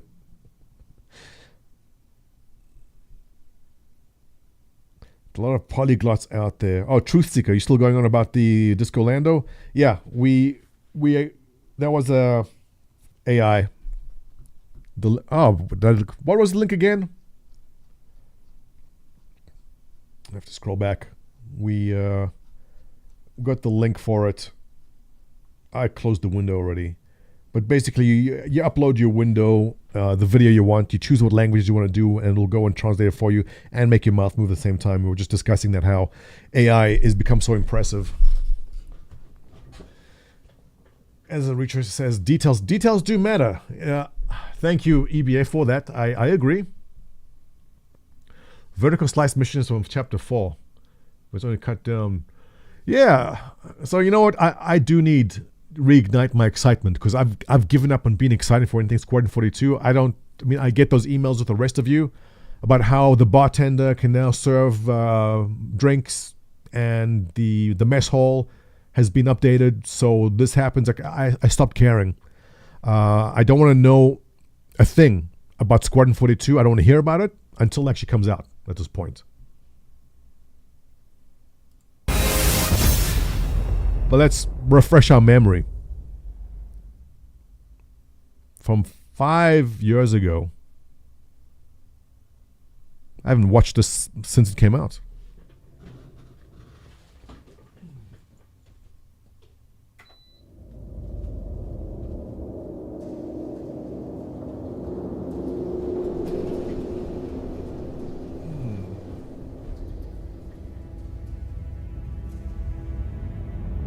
Actual, this is the UEES Stanton updating status. We are nearing our patrol position in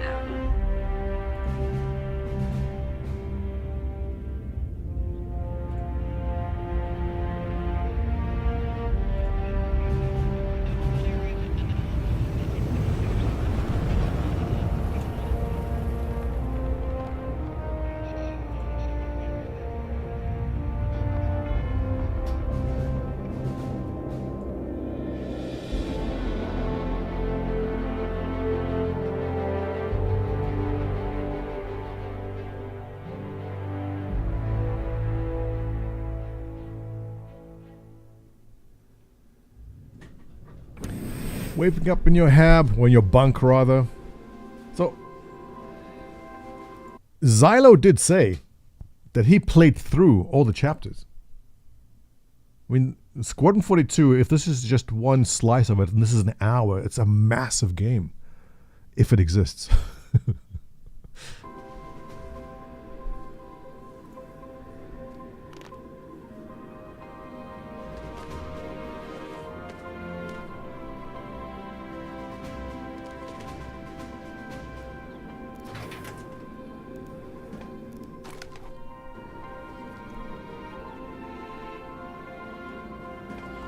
I'm gonna toss some food in the microwave. Be right back. Getting lunch.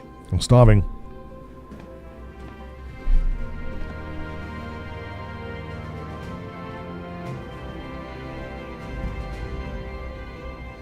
I'm doing an unofficial survey.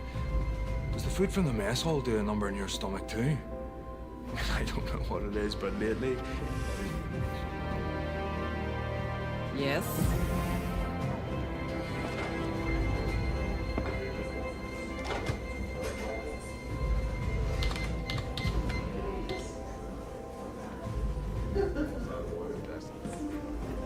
Hey, sir.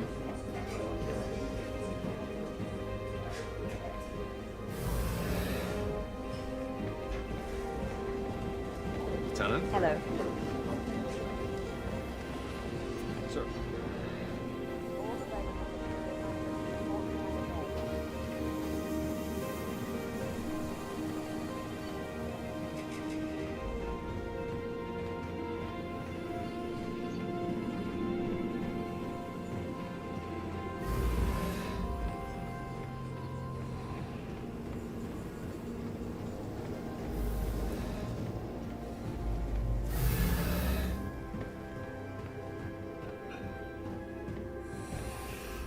Sir, if you're not too busy, I was wondering about the combat you saw during your last mission. What about it? Well, it's kind of funny. I'm a Marine, but I haven't actually seen any action yet. And here you are, a pilot, taking on outlaws face to face. Guess I'm just curious what it was like. Super fun. Just part of the job. I just try to focus on the task at hand and try to get through it without getting myself or anyone else counting on me hurt. That's what I'm worried about. Not even my own neck or anything. I just don't want to let anyone down. I'm starting to think that feeling never goes away. Good to know. Thanks for your time, sir. Look at the characters look different now. They've improved the faces a bit.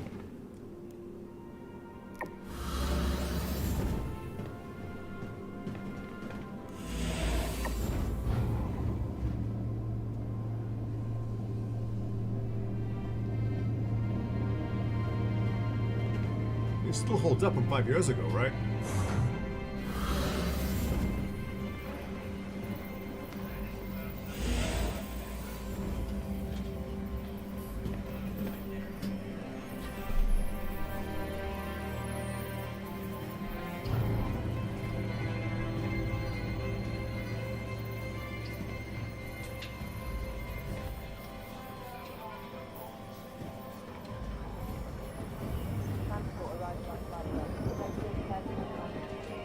These idiot Shubin pilots are flying way too close.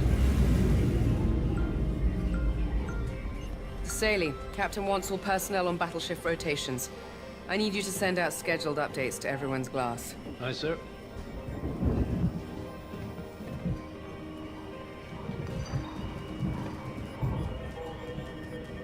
These OMCs seem to be riding pretty noisy. Let's load in a few more of the sweep trackers into the proxies. Standard boom. Got it.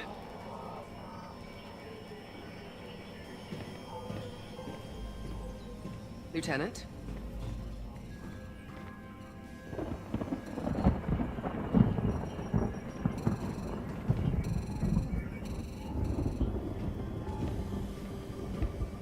Oh, hi. Nice to meet you. My name's Lieutenant Valen, comms. Oh, sorry, Lieutenant. Back to work. Stanton here, Chimera. Go for priority comm traffic. Lieutenant? Copy that, Chimera. Cap 2. How's it all?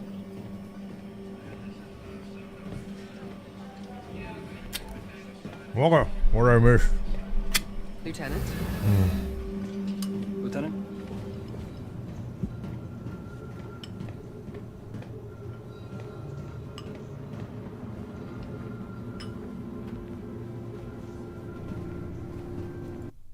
So we've seen the more updated images. This is the Idris, right? We've seen the more updated images already, and this has changed a lot. It looks way better. I think they brightened up. Like, it's more white. They turned the lights on, really.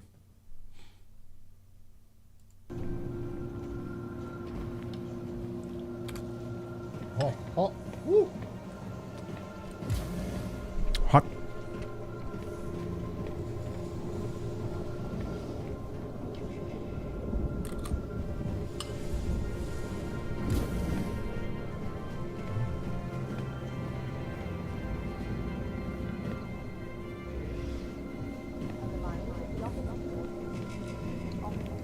Thank you, Chris. Don't tell my rabbi. I've been pulled pork on rice.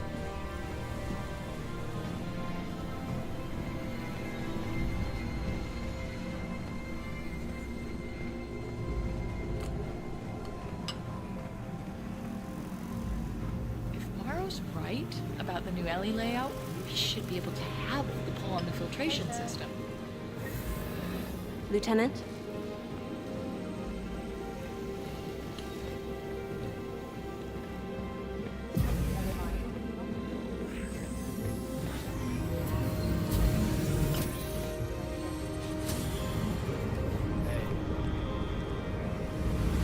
Yeah, I'm glad we're watching this because I need to remind myself why the hell we're waiting so long for. And the one thing that's missing for me personally is the RPG aspect of Star Citizen. I tend to forget. I mean, I'm playing Cyberpunk right now, and I'm really enjoying the experience. And the one thing I find lacking in Star Citizen, I keep on being reminded when I see this, is like, damn, there's an RPG element, which I'm totally forgetting about. It's not kosher. Of course it's kosher. Maybe the rice is kosher. The pork is not, but it evens out. You've been doing a bang-up job, Lieutenant. Well done. Yeah, I'm Jewish. I'm the only Jewish Star Citizen content creator. We get a special badge and a direct line to Chris Roberts.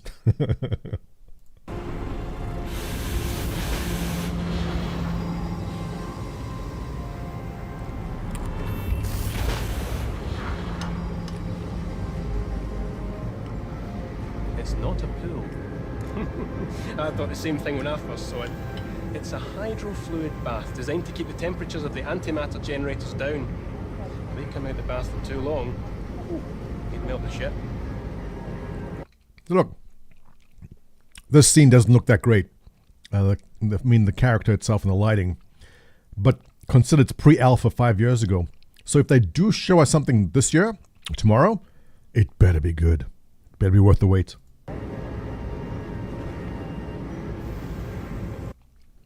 I'm a bad Jew? You're a bad Jew. They must have bacon in Israel, don't they? Yeah. Oh, are we getting into religion now? Banning pork was a bad idea. Mine Accent resub. Thank you, Mine Accent. Appreciate it. Well, look, you all know the reason why pork and shellfish are not kosher, right? Because back in the day, people didn't cook their pork properly and they had horrible parasites and afflictions. Same thing with crabs and shrimp and stuff, which came to market, sat outside for too long, people ate it and died. So Jews are like, well, how about we just don't eat these foods and we'll just say it's not bad. Let's call it kasher or kosher.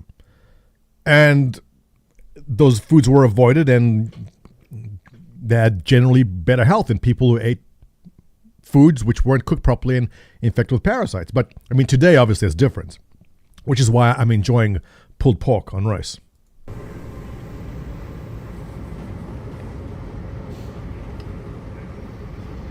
Those energy conduits are probably one of the more vital pieces of what we do. See, generating the power, now that's the easy part. The trouble is, getting the right amount of power to the right place at the right time without blowing everything up.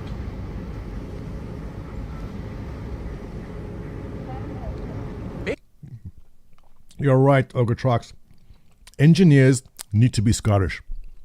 You cannot have a spaceship with an engineer that is not Scottish. It just can't happen. Chris still stuck on the kosher thing. Having hooves and the ability to regurgitate like cows, for example. Yeah, there's a whole bunch of rules about exactly kosher and not kosher. But again, I do feel in modern day, it's less of an issue. Like, I'm not concerned about eating a pork chop these days, whereas I guess in the year 300, eating a pork chop might have been a life or death situation. Basically, everything in here could blow the ship up. We should probably get a raise.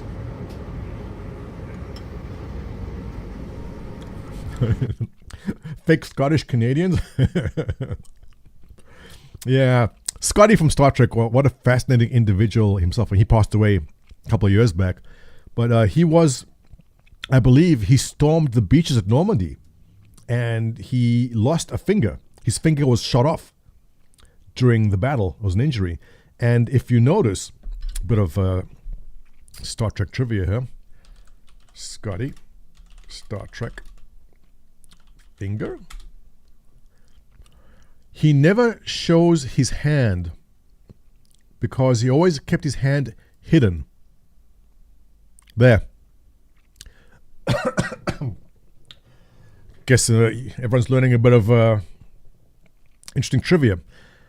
He'll always see his right hand is usually hidden away and not shown because he always kept that out of camera. And that is the finger he lost during.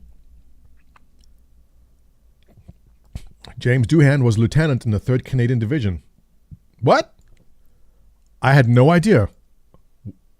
Really? Land on Juno Beach, D-Day. He was shot 6 times. Possibly friendly fire. Really? Oh, damn. Taking off a finger. Oh, huh. Okay, I had no idea he was in the Canadian Division. So, huh. Fascinating. Thank you for sharing.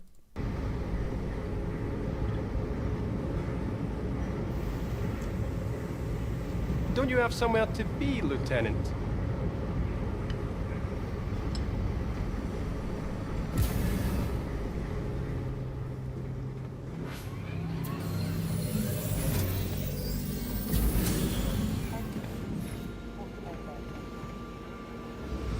All pilots report to the briefing room. All pilots to the briefing room.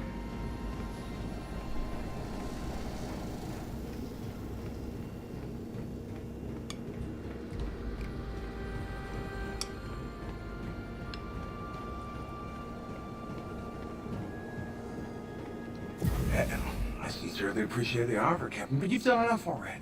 Shipman's more than capable of handling the situation. We've already dispatched the security forces, and I'm sure they'll find the Starfarer and... You misunderstand me, Mr. Wexler. I wasn't seeking your approval on the matter. What's his actor's name? This guy.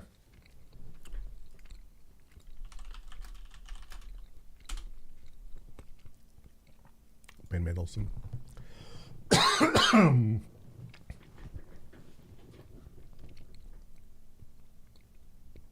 Rogue One, that's it. I loved him in Rogue One. That's him, right?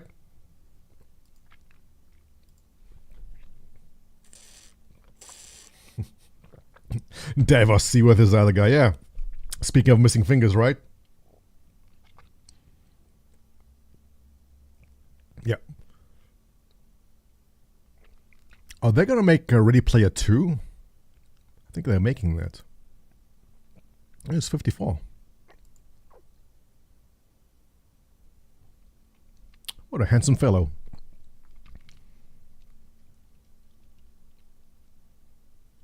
Ah, that's right. He's also in the Marvel one, Secret Invasion. I haven't watched that yet. Is it any good? I did not hear good feedback. Bad Batch.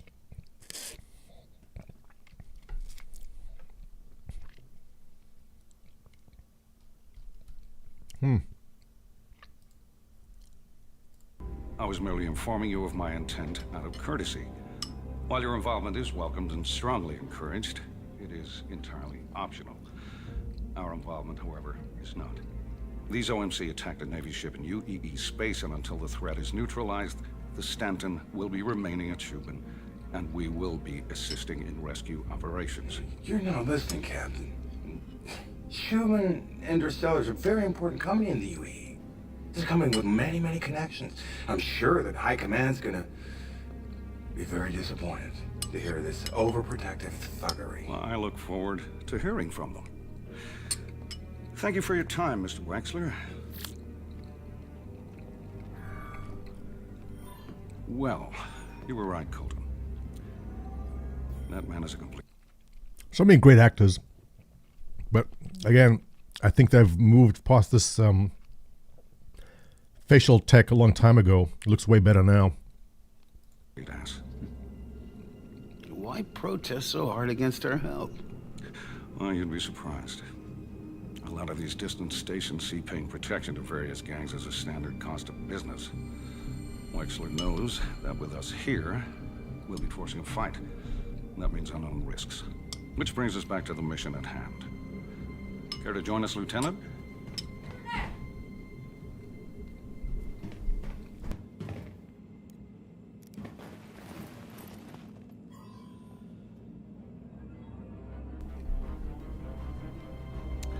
The Stanton will be staying in his current position to offer protection to the civilians aboard Shubin Station, while you do a full offensive sweep of the surrounding area to clear out any remaining OMC.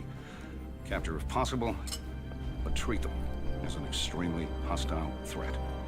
And the missing Starfarer? That will be your secondary objective. We've arranged your patrol in a search pattern around the wreck site. As soon as you clear the coil, I want you to contact Agent Trail. Hopefully we can find where the Starfarer...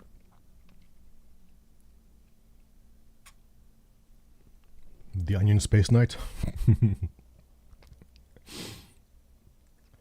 Wonder how much of the $600 million was spent on Hollywood actors. Good question. OGA trucks. I don't know what they paid them. This is like going on 7 or 8 years ago at this point. Can we say that Mark Hamill would have taken 10, 20 million at minimum? Or maybe they work on, we'll give you X million now and then X amount of the sales when it goes forward. I don't know what kind of deal they made. But it wasn't cheap. And this was a fair amount of criticism that they got early on, that is they're spending all this money, they're spending the millions they're making on actors. I know a lot of you, myself included, didn't back this game because we wanted a wonderful single-player experience. We backed because of the PU. And the fact they were tossing in a single-player game and spending all the millions making it was a debatable topic of whether it's good or not for them. But I mentioned this in my last stream also, in that playing Starfield, which I loved. Once you finish Starfield, what do you do then? And I would have loved a PU in Starfield, a persistent universe in Starfield, which you then graduate to once you've done the game. I feel that is an amazing way to go. Same in Cyberpunk. I'm playing the DLC now, Phantom Liberty. Awesome. I'm almost at the end of it. I would have loved to get to the end of Cyberpunk and then saying, congratulations, here's your reward, whatever, and now the game opens up and now it's you and multiplayer. That would have been such an amazing experience because you've set the tone, like you've role-played your way through, you understand your relationship with characters, the environment, like everything is just perfect. And now you want to share with your friends. You want, hey, check out the cool clothing I found, or check out this cool bike I have. There's no way to do it. So Star Citizen, even though I disagreed with the strategy in the beginning, I agree with it now. If you give me a good RPG intro to the game, let me play through it, and at the end of it, and now welcome to the PU, chef's kiss, I think it's brilliant. And I'm not saying this because I'm a backer, because I didn't feel this way in the beginning. I'm saying this because in playing Cyberpunk and Starfield, like I would have wanted that in those games.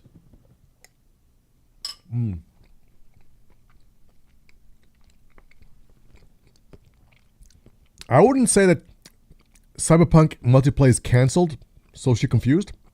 I think Cyberpunk, the game itself, is not getting a multiplayer game, but they will create a multiplayer game in the same universe under a different name, is what I think they'll do. I may be wrong.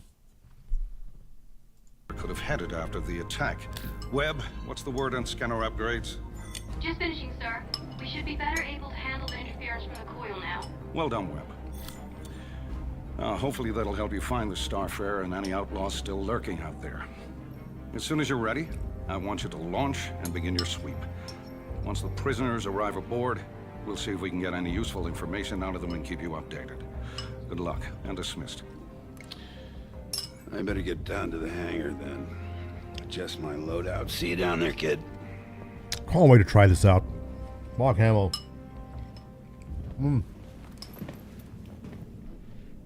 Lieutenant, I know you're about to head out, but I've been meaning to ask. How are you finding the standards? Laduzzi, I think they begin around 10 a.m. officially tomorrow. It's been good, sir. Glad to hear it. Stanton's a good place to start a career. Says 9 on the website. If it's like previous events, there's a huge lineup, and by the time everyone filters in, it might be 10. So if doors open at 9, that's when they start letting the lines in. And once you're in, everyone starts filtering around, looking at everything. So there might be a bit of a... That's why I say 10. But okay. 10 a.m. where? 10 a.m. at the location where the event is taking place. LA, local time.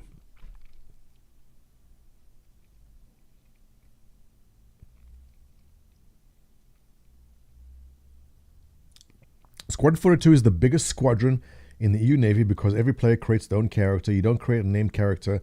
That sort of thing. Okay, fair enough. I hate when dialogue option is different from spoken words. Yeah, it happens. It was my first posting, too. She's a hell of a ship, this one. Cully said you performed well on your last mission. That's quite an auspicious start. Tell me about yourself. Do you have family? Yeah, okay. So people keep on discovering Squadron 42 all the time. I guess those of us who've been here from the beginning are well aware, but there's tons of A-listers in the game. I mean, it gives me hope that the sales of Squadron 42 will be good, because goddamn CIG needs the money.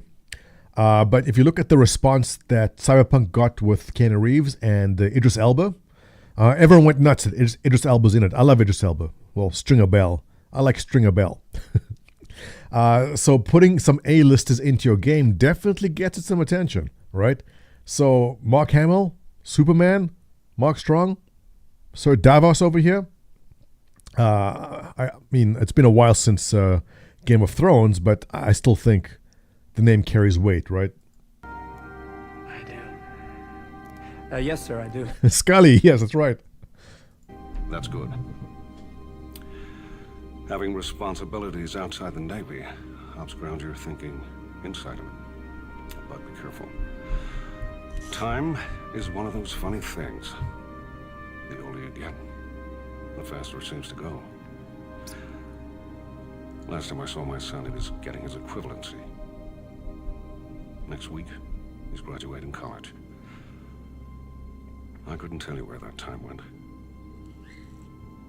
Point is, I know that you're trying to make a career for yourself. But don't let it get in the way of the rest of your life. That's good advice. You should do the same thing. Sir, have you thought about seeing him?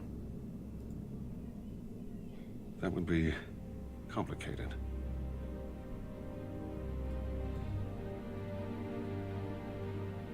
I've kept you too long. Gimli. You're dismissed, Lieutenant.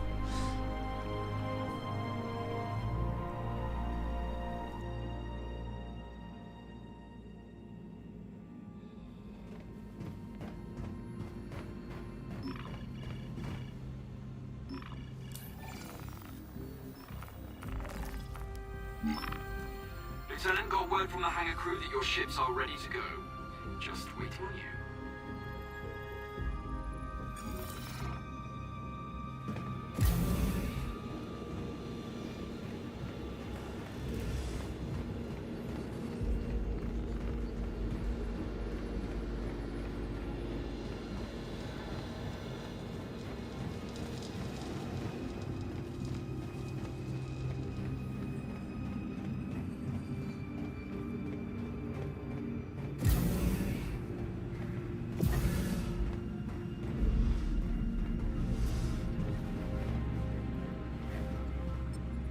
Good to see you again, Lieutenant.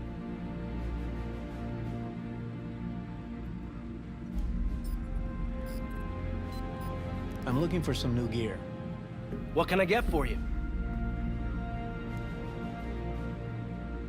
Combat knife. Sure. Ultiflex Fisk 8. 1055 carbon steel blade. Simple, durable, effective.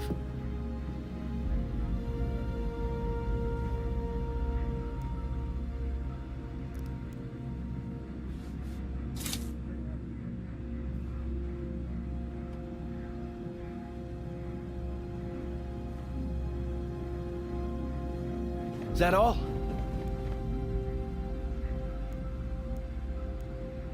Give me the ballistic pistol. Sure.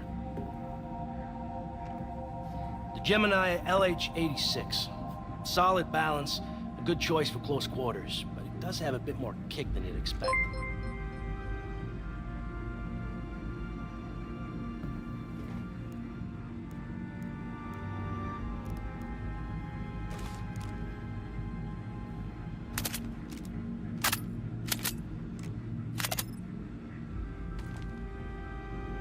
Is that all?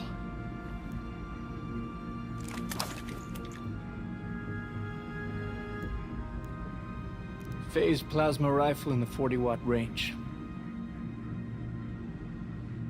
Hey, just what you see, pal.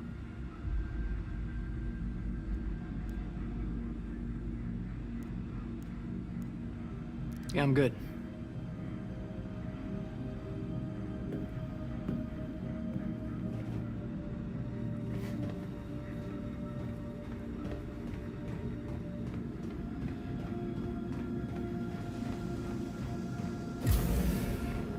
Lieutenant?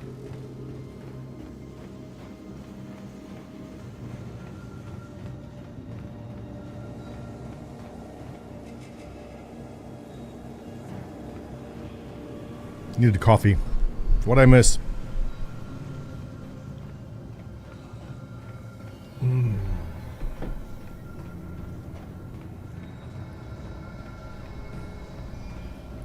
Phased rifle? What?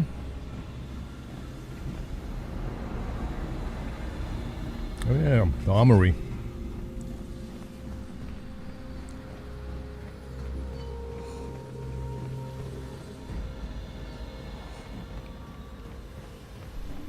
What's up, Scape? Best thing about everyone being at battle stations, lets me really clean without people getting in the way. We joke about Space Janitor. But we know that is a role to play now. So this is the character we'll strive towards.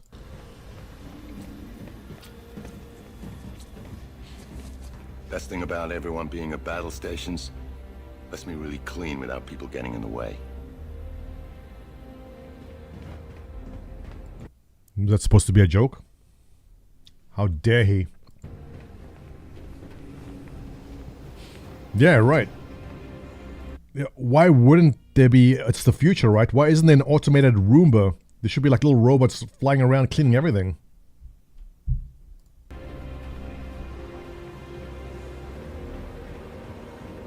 Sir?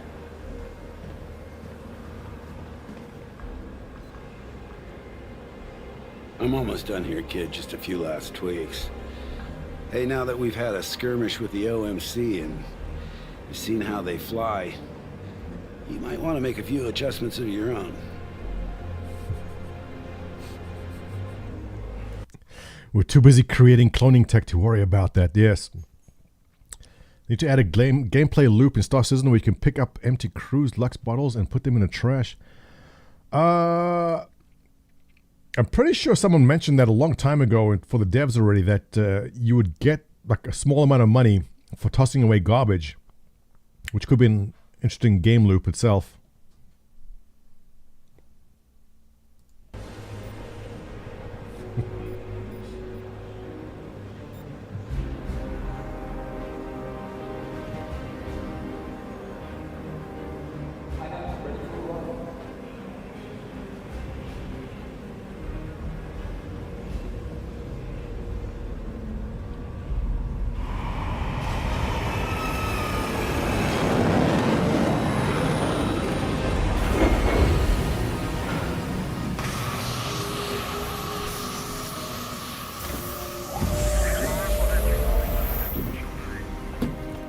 right, let's get them out of there. Ready up.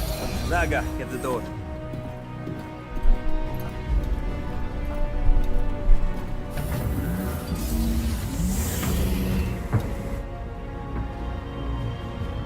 So here we see the use for the Argo. That's changed a bit. That's not what the Argo looks like now, does it? It's been a while since I pulled mine out. Isn't it smaller? Looks like it's a bit high. I could be wrong.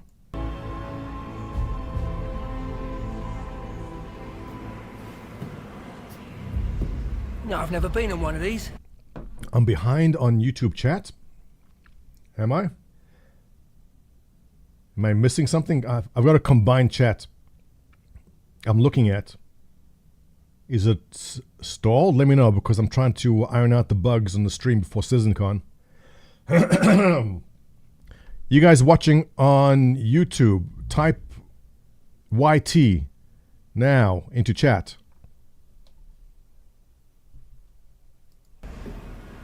It's nice. Not as nice as a Bengal, but nice. No, it's not delay. It's fine. Liar. Move it. Oh, come on, clear out. What? No, please. OMC's gonna have to teach you screw-tops some manners. Are you looking to start trouble? Always. Easy, though. Just trying to get a rise up. Did I get a rise out of you, Aldo? That's enough. Let's go, over there. The big one's coming out.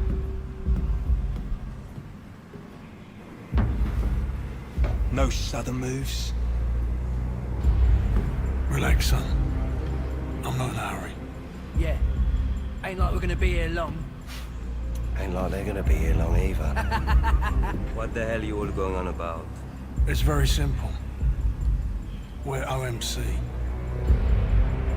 And OMC belongs to SitzonCon. And SitzonCon doesn't like people messing with his things, you got me? SitzonCon? Is that your boss? Are we supposed to be scared of him or something? Yeah. Neuer, run up to the holding cells. Make sure everything's ready for us. I don't want to move them through the ship until we have to. Aye, sir. Vex, start the processing. Aye, sir. As for you three, All right, YouTube chat looks good. you move one Not too much. All right, there's a slight delay, but it's not bad. It's okay. single muscle. I'm gonna give Trooper Braga here permission to make you regret it. With pleasure. Raging Casual, thanks for the follow. Cousin V2, thanks for subscribe. 1 month. Charles M 3030 follow. Thank you, sir.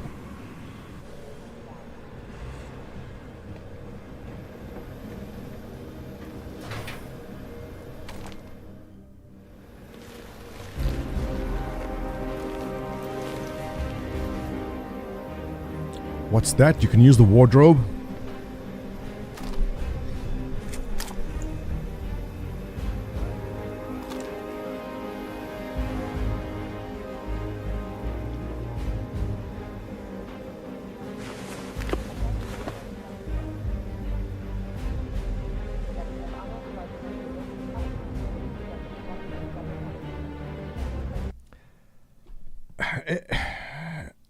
This feels kind of slow-paced. I know they're showing everything, but I can't imagine in the game itself there might be people that don't like this kind of slow-paced, everything is realistic. Oh, you spilled a cup of coffee, and actual janitors coming to clean up your coffee now. I can appreciate the lengths they go to for the realism, but sometimes it doesn't translate well. You guys who played Starfield, I know we all bitch and complain about the loading screens, but at the same time, the loading screens made things go faster, right? Getting across the entire system from one moon to some planet, random planet somewhere else, just a black screen and you're there. So there's some pros and cons to it. Waffle Insanity saying it's a simulator. If people want something other than a simulator, they're playing the wrong game. Correct, Waffle Insanity. It is. Chris Roberts definitely went for like a space simulator. But at the same time, there is a point where how much of this is fun and how much of it is just wasting your time. And it's a difficult balance for a lot of game devs where you want to respect your time, but also give you that sim experience, right?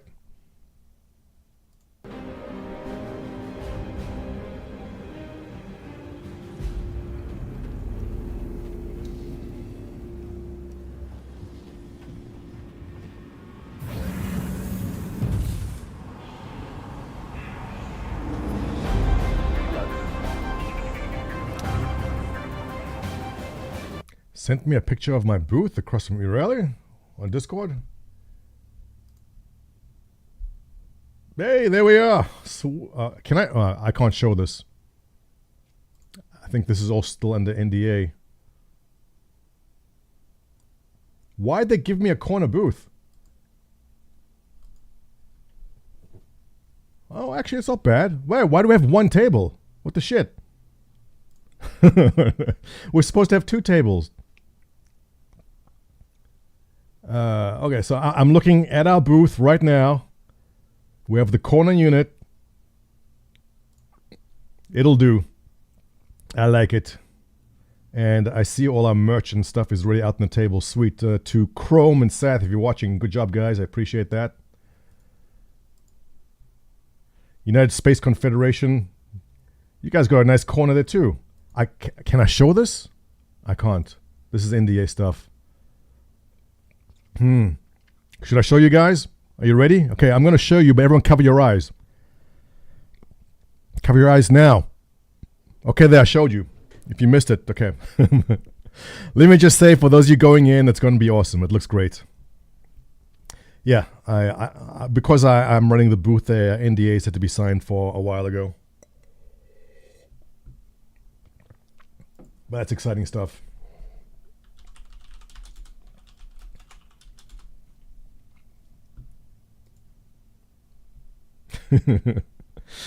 Oh, you guys, you wouldn't believe what I'm seeing. I'm seeing pictures right now from what's happening inside. The most amazing thing, this is such a massive surprise. You will not believe what, oh my God. That's just a booth, basically, but it's okay.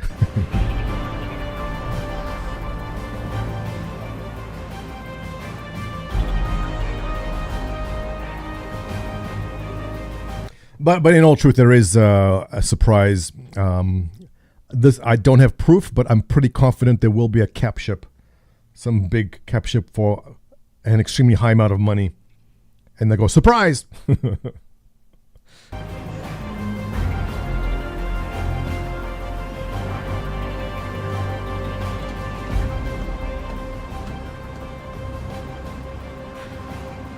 Hey, finish the work on your scanner. It should help you track down that missing ship. Fly safe.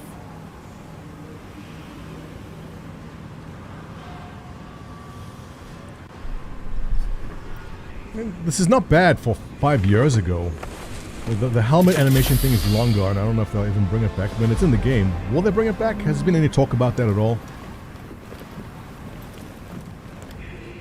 The interior of the Gladius is close, but it does look dated.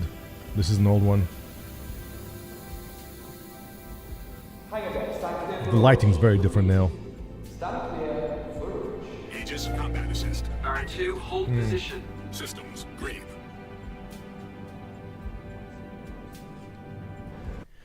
JRDF made something big? Really? Well, I know they put the Dragonfly together.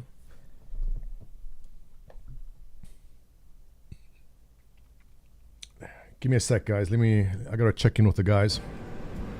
Attention. Ready, deck crew. Air shields up. Hammer doors open.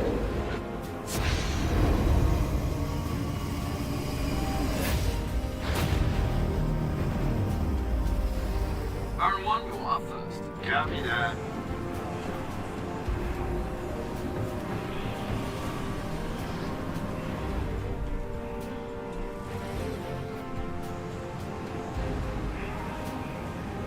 All right, gentlemen.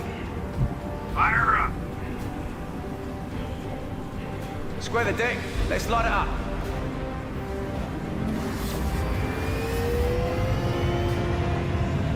Go clear for launch. On your cue.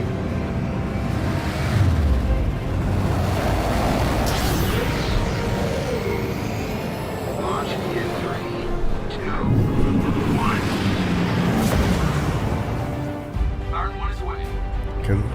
So fake. Nobody takes that much effort to actually launch your ship out of the hangar, right? All you do is turn the ship on and just gun it. There's no fancy, wait for it, spool it up, let's go.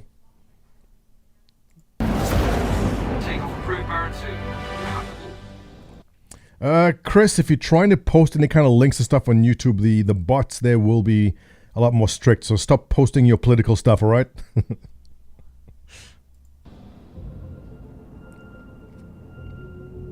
Engines online.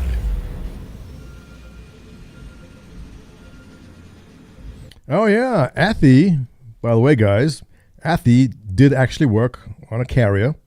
I believe it was the Enterprise, of all carriers too. And so she'll be able to tell us about the validity and accuracy of what we're about to see here. Athy, you want to comment?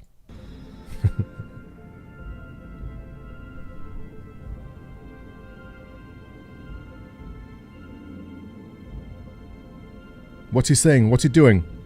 What's happening? Explain.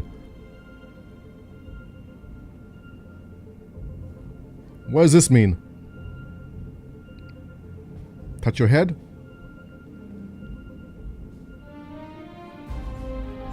Does this mean go up? Triangle? The YMCA?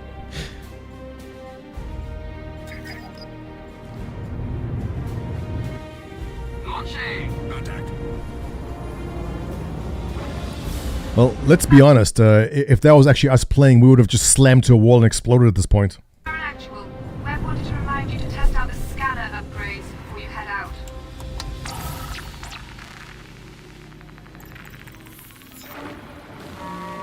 Oh, we have lots of Navy guys in here.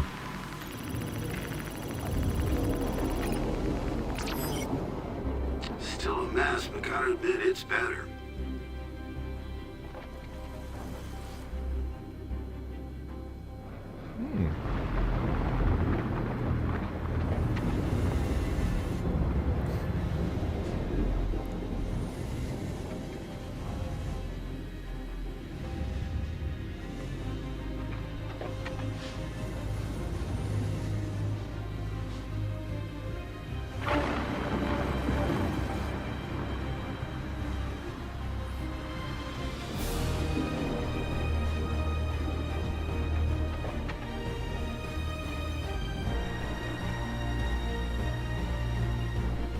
Okay, this is taking them a long time to get wherever they're going.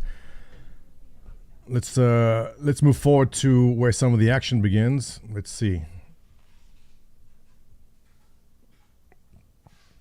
I don't mind. Yeah, I'm mixed. It really depends on the time you have. There's times where instead of fast traveling somewhere in the game, you actually take the time to get there slowly. But then the option of fast traveling is something I appreciate also when they have that in games. Yeah, Chris, thanks for joining us. Lila Tov. We're going to learn some Hebrew here, everyone. To say good night in Hebrew, Lila means night. Tov means good. So you say Lila Tov. Good night.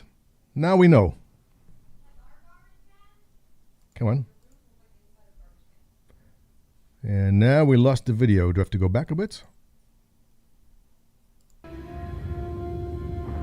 Yes. I mean, the ships look dated. There we go. So the mission was to go to the Starfarer wreck. TOV, Kathy.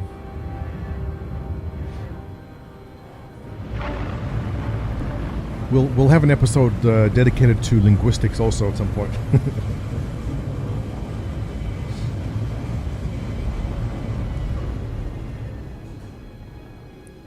Log off, Chris. Go find a bomb shelter. The sirens are going off around you, and I shouldn't be joking about that, but it is probably happening.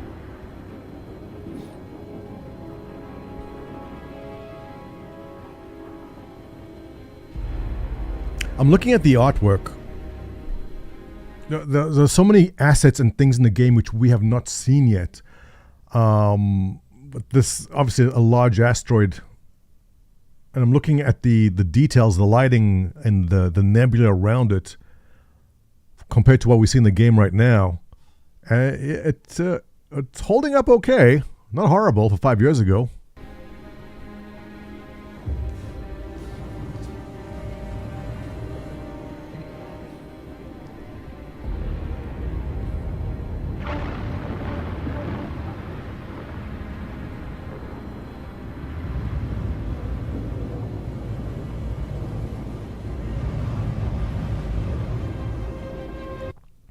Oh, so many of you in the Navy here. Any of you guys ever deployed to the Red Sea? Because from what I saw in the news this morning, there was some definite action of drones and missiles being intercepted from Yemen. What ship is deployed there right now? I forget the name.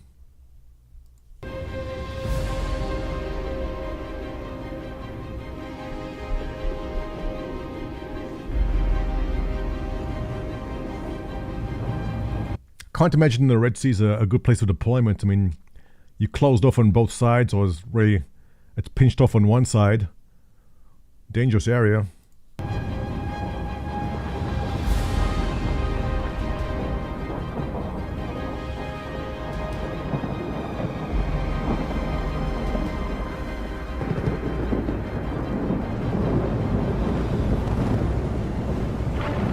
Yeah, there's two carriers in the Mediterranean, but there's another one. There's some other warship deployed, not a carrier, to the Red Sea.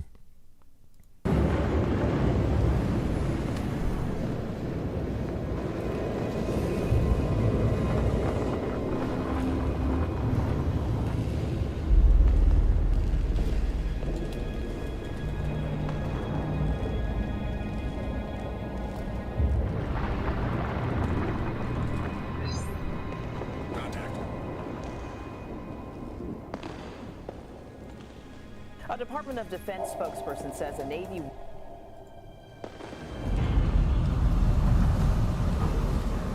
We break this just to catch up on our news quickly. This is what I was referring to here. Gerald Ford. A Department of Defense spokesperson says a Navy warship from the USS Ford Strike Group has taken action. The Mayport, Florida-based destroyer USS Carney, operating in the Red Sea, intercepted 3 land attack missiles and up to 8 drones that had been fired by Iranian-backed Houthi rebels in Yemen. The projectiles were heading north along the Red Sea, potentially towards Israeli targets. The U.S. military is on heightened alert for activity by Iran-backed groups as regional tensions soar. I've got a question about... Okay, let's just finish playing this. During the Israel-Hamas war. Our defensive response was one that we would have taken for any similar threat in the region, where we're able to do so against our interest personnel and our partners. Brigadier General Pat Ryder said the missiles were shot down because they posed a potential threat based on their flight profile. No sailors aboard the Carney were harmed. So, I don't know what missiles they used, but to be intercepted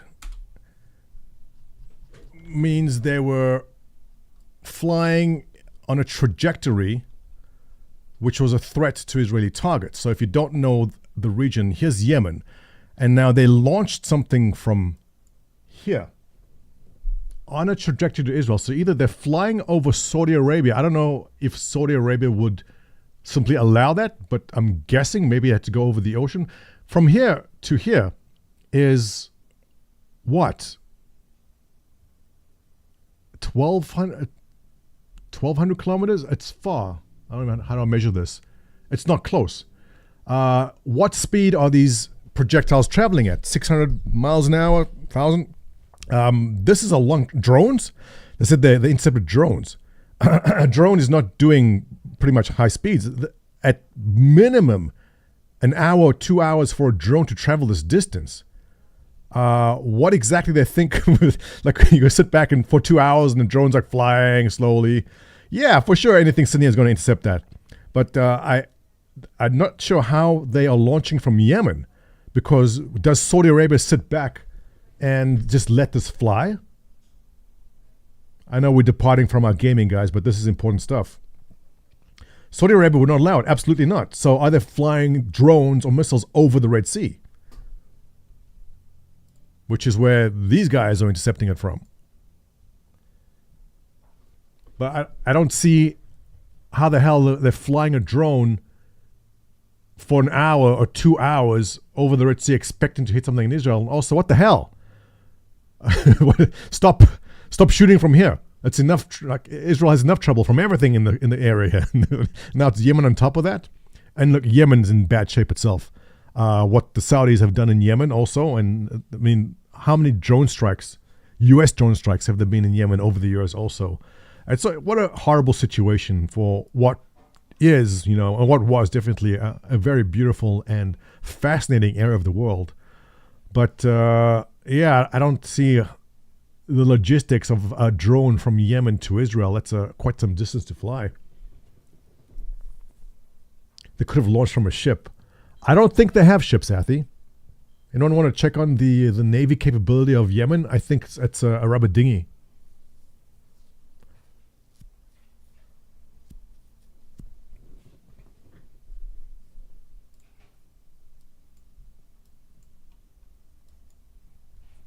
I doubt if Yemen had a navy, it probably got obliterated 40 years ago at this point. There's no navy in Yemen.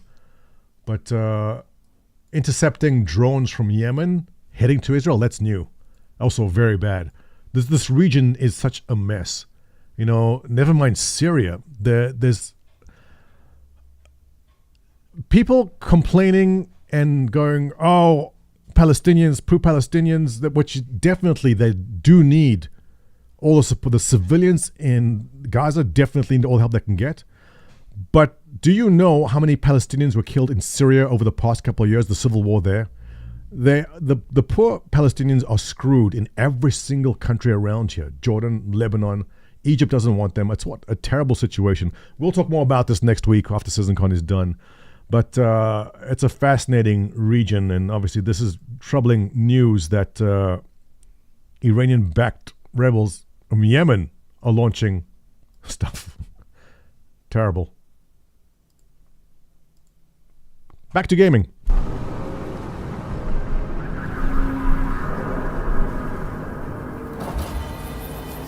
Yemen's navy was created in 1990? You serious? Yemen has a navy? Surprised. Is it still floating is the question. Is Lebanon okay for now? Yeah, look, Crispy Zebra, Lebanon has its own issues, as you know. Again, Palestinians that went into Lebanon are stuck in refugee camps in Lebanon also. Hezbollah is a unwanted nuisance in Lebanon too. It's just a very ask anyone to explain the civil war in Syria, and I can't even explain as much as I follow it. It's complicated. Like all these places have very complicated issues to deal with.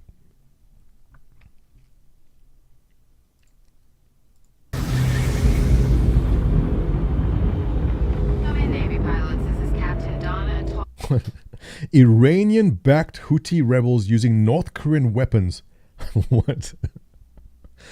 And if you want it even more complicated, so rebels from here who are fighting against the Saudis already are now using North Korean weapons against Israel. What a mess. Facebook status is complicated. Yeah, absolutely. The salvage at Maladonna. Salvagers. Great. We hear you, Captain. Go ahead.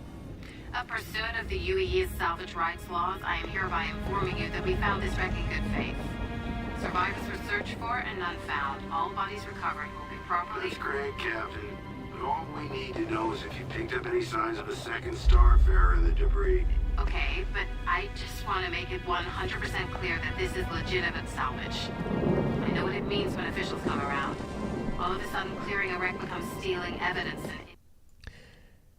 Yeah, Shepard, this is the 2015 1-hour vertical slice, which I have not watched since it came out probably. Just refreshing our memory, because I do hope, fingers crossed, that we do see something more Squadron 42 related this year. Don't hold your breath for it, but we are owed something new from that. Good thing about North Korea is the right property of North Korea and all their weapons. How is the quality of the North Korean weapons these days?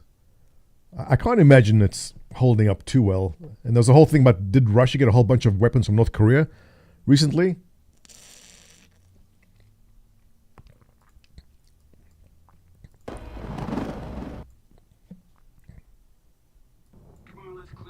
The cap ship I'm talking about, what price is you reckon? Okay, so look, I'm guessing there's going to be a cap ship. The reason why I'm guessing it, because from the marketing team, the question is, how do we get the most amount of money possible from this event?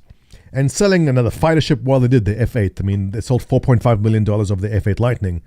How do you get more money? Well, there's the whales out there who want to spend $1,000, who haven't spent money in 3 or 4 years because there's been no CitizenCon. Marketing team says, well, we can sell them a big ship. So which cap ship is there out there they can make? There could be an RSI cap ship, or dare I say Crusader? I'd love to see Crusader, but I don't think so. We'll see. I don't know, but I'm guessing there will be a cap ship.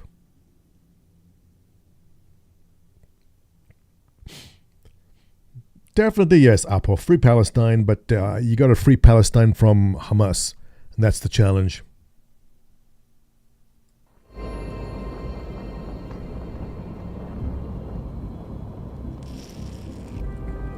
That's the complication of the... Back to politics. That's the complication. Are you guys okay with the back and forth? Because this is going to happen a lot.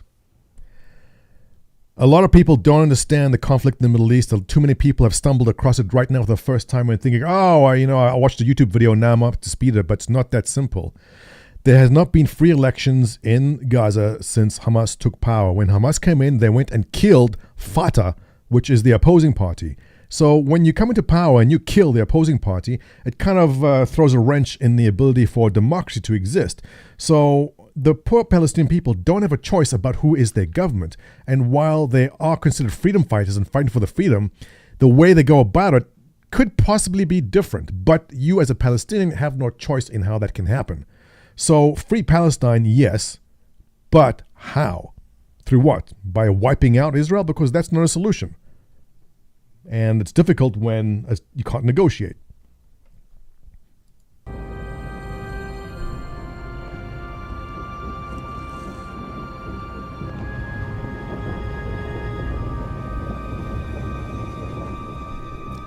Look, no Black Thunder.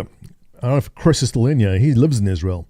And even he'll tell you, I think he will, that it's complicated. Even to Israelis living there, they go, what's your solution? Now, not that turn a place into a parking lot, but an actual solution. And even Israelis will go, it's difficult. There is no easy solution to this at all. Maybe we see the rumored Anvil cap ship. Is that the rumor? Was there a rumor of an Anvil cap ship? Because that'll be awesome. Solution is cats. Everyone loves cats. Agent Trejo, you there? Got something for you. Hey, Colton, I was just gonna call you. The rumor was for an Anvil captured during Invictus? Really? I don't remember. Let's see. They attacked the station? Directly? That place is huge. We were able to stop them, but that's not why I calmed. They also hit one of Schuman's convoys earlier, and we have a Starfarer still missing. I don't see a way that solution can be solved, says No Black Thunder. There is a solution to it being solved. But it's not an easy one, and it's to change the minds and hearts of the next generation growing up. Okay? Israel as a country is not going anywhere. They're not going to roll over and say, come take the stuff back. It's done. The same way that you're not giving back Florida to the Native Indians, or you're not giving back Texas to Mexico. Like, that's done. That's behind already. It's. I'd love to talk more about this. We'll do that next week once SitzonCon is over.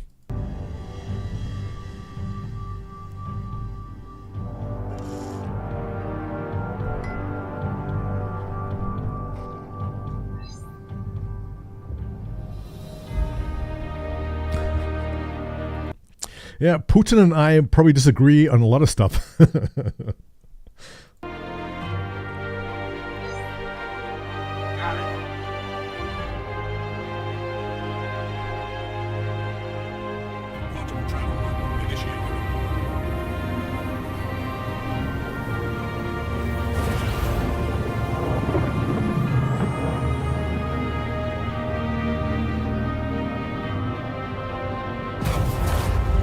Yeah, Mr. E, you're right, but the criticism towards Israel is, a proportional attack. So how proportional do you want to be to a terrorist attack which comes in and kills 1,500 of your civilians is the question. Do you go in and turn Gaza into a parking lot as, your response, which is also not right.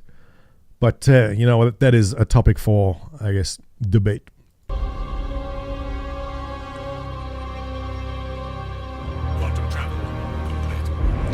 Can you share the recording that played back at Victus? Yeah. Do you have me on Discord, Waffle?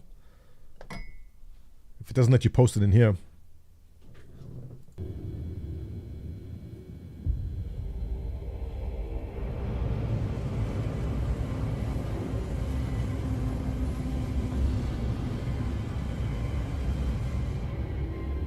We got company up ahead.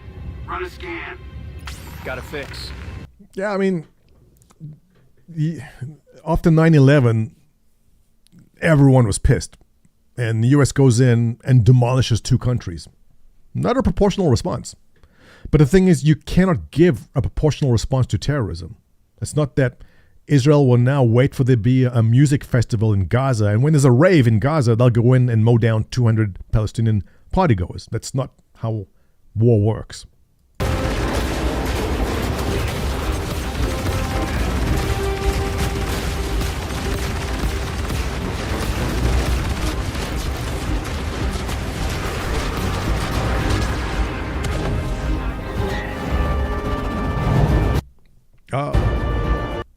Yeah, Black Thunder, yes, Pyro is this year. I already mentioned that it will be playable at SitzonCon. It looks like they have the terminal set up. Everyone's going to go into Pyro. I'm expecting an announcement that it's going to go to Evocati by end of year. Yeah, Sneedlet, exactly.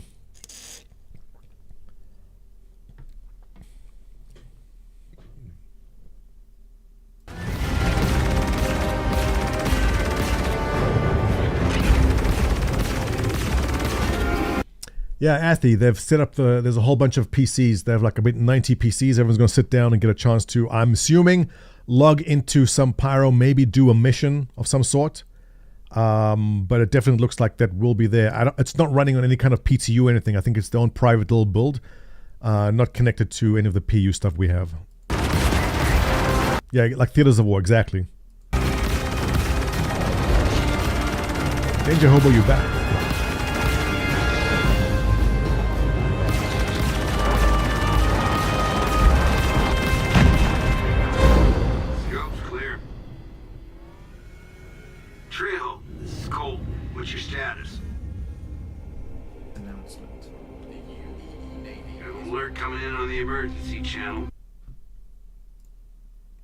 Okay, we have a link from Waffle here.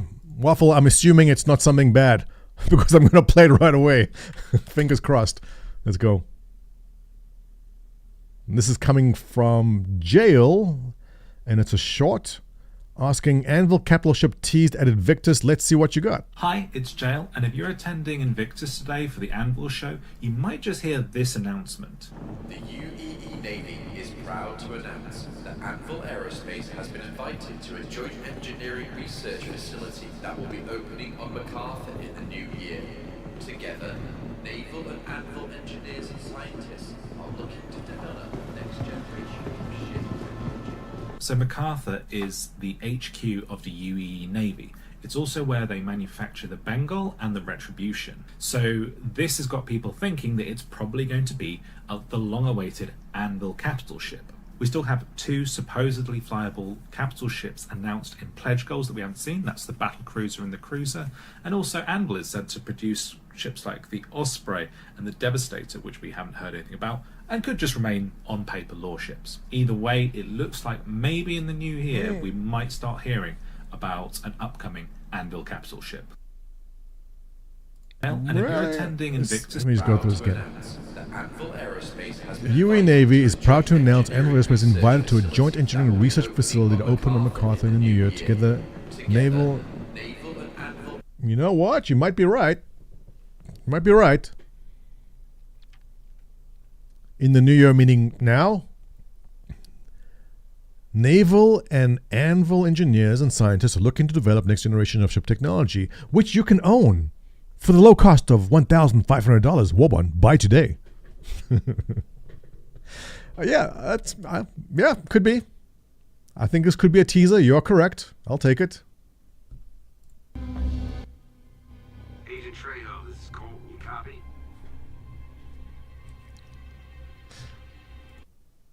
Not too late.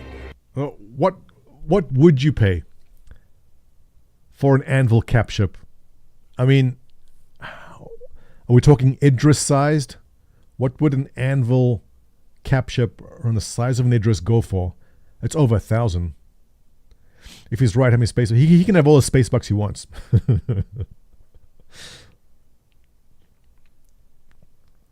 Hey, Julian, have Evocati leaked stuff before? Yeah, there's always leaks from Evocati, yeah. 2,000 war bond. So, here's the thing when it comes to pricing. When they price their ships, if you price something high, there might not be many people buying it, but the people who do buy it, the whales will make up for that. When you price something low, you don't get much money back, but a lot of people will buy it. So there's a sweet spot they have there. And $600 sells well. 1,000 or $1,500, a lot less people buy it, but they still sell well. It's a fascinating business study about how much money this company makes, CIG, from selling their concepts here. So if they had to price a cap ship right now, I think we're at a point where some people may go, I'm willing just to spend $2,000. It's possible. I think that's crazy, but I wouldn't hold it against them. Sell cap up for 30. Well, look at the F8, right?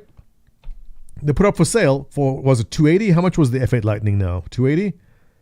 And they sold, where's my calculator? 4.5 million. It's billion. 1, 2, 3, 4, 5, 6. Divided by $280. 16,000? Oh, $260. 2, 3, 4, 5, 6. Divided by 260. 17,000 F8s. 17,000 times 260. 4.4. Yeah. They sold 16,000 of you morons. Like, oh my God, it's the F8 and board. So I think that gives us an idea of the amount of people looking to buy ships. But keep in mind also the F8 is the dedicated heavy fighter. So if you are going to do any kind of PvP, if you are going to have a combat ship, if you have one combat ship, it's the F8. So that's how I put it there. Best ship, absolutely, yeah. 16,000 people with new money. Well, partially true, because those of you who've spent over 10,000 already have the F8. So I don't say it's new money. There's plenty of people who haven't spent $10,000, but a fair amount. Dedicated solo fighter. Yeah, the F8 is definitely in a sweet spot. The F8 is definitely one of those must-have. If someone comes and joins Star Citizen today and goes, I have $500, what ships must I buy? I will say, if you just want best combat ship, just get the F8, you're done. And the rest, just find whatever industry you're interested in playing. Paid $0 for mine. Yeah, what? Swiped for a lot of other people?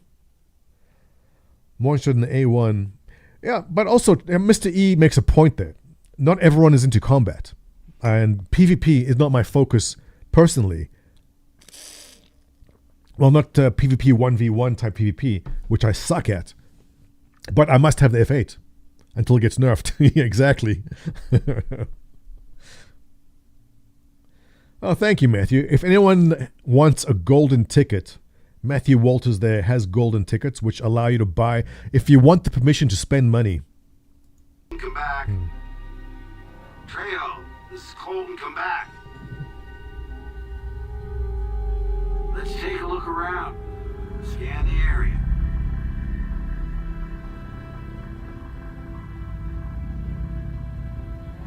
Hey, got something. Come on. What's up, Shimpasta? Thanks for the follow. NC Chronicles, thanks for the follow. Bring a Bear, thanks for the follow. Lotioned. It puts the lotion on. Thanks for the follow. Crispy Zebra. Welcome.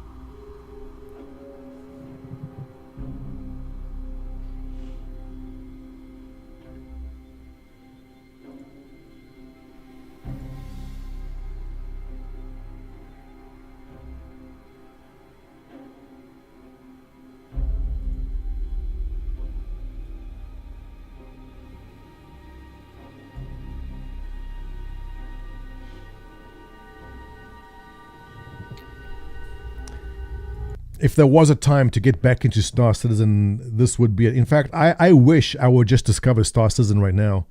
Right? I feel starstruck for a reason. Really? Who is starstrucking you, Shempasta? Hey everyone, Shempasta's in chat. I don't know who that is, but just pretend we do. Oh my god, I can't believe Shempasta is here. Waffles saying I'll take the Vanguard over the F8 mostly because modularity comes in. Yeah, really?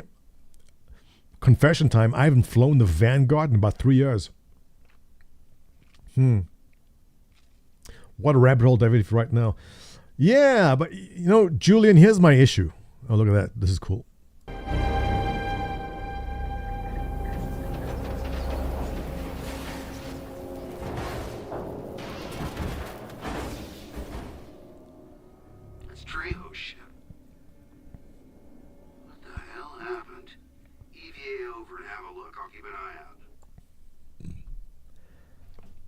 Yeah, Julian, so here's my issue with those of us who've been around for a long time. It takes a lot to impress, I don't want to say us, it takes a lot to impress me at this point. What is it that Star Citizen can show us or introduce that is new? And there's very little they can do. They can show me a new biome, they'll show us a new ship, and I love new ships. But there's very little at this point in time, which is, oh my god, I couldn't believe this, I'm so surprised. And I kind of miss that when this game comes out, there'll be nothing new and surprising about it. I mean, Squadron 42 will be cool to play, but there's no surprises in it for me. Whereas getting into a game like Cyberpunk or getting into Starfield was a new, exciting adventure. Like, everything is new. What does this take me? Where does this go? What happens if we go over there? You have no idea, right? But those of us who've been in Star Citizen from the beginning, like, there's nothing really new under the sun. Yeah, there's going to be like the role-playing aspect maybe, and I wish that I just discovered the game now, but I do envy those people who just stumble on the game right now. I think it's very cool to fall onto this. Shempasta, I watch your videos, and now I'm live. Yeah, I'm trying to go live a bit more often. This is my attempt. Are we sitting here waiting for 19 hours? Says Third Me. Yes, it's going to be a 24-hour live stream. No, I'm joking. As soon as this is done, I'm going to take a break. Maybe hit the gym.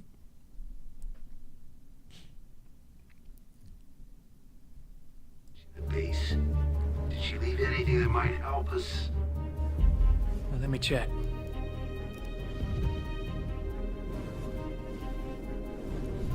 Yep, got something. Sending it now.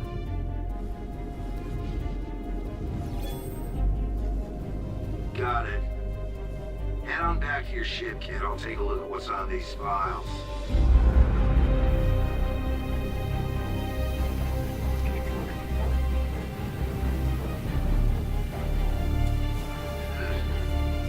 That contain all of Trejo's surveillance on the slaver base. See what you want about her. She takes some damn good notes. Crap. Wait a this. She thinks we smoked them without seeing them, so they started pulling out of the system ASAP. 19 hours, 50 minutes left. We have to move now.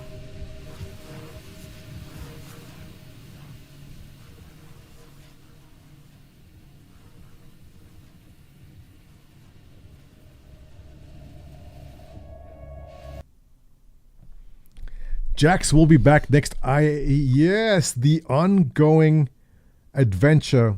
What's the last thing we saw? He was being rescued from where?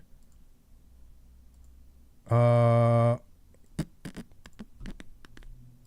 was the last thing that happened to him?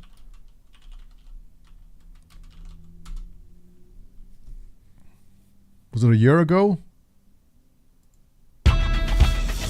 Okay, we got to refresh our memory on this, because do we see... They'll show something more. There's got to be something more coming from Jax, right? Just when you thought it was safe to go back to Microtech, the Intergalactic Aerospace Expo is back for 2951. Welcome to Whitley's Guide. Got to refresh my memory. Last thing was he took off to Pyro, and then he was rescued from where?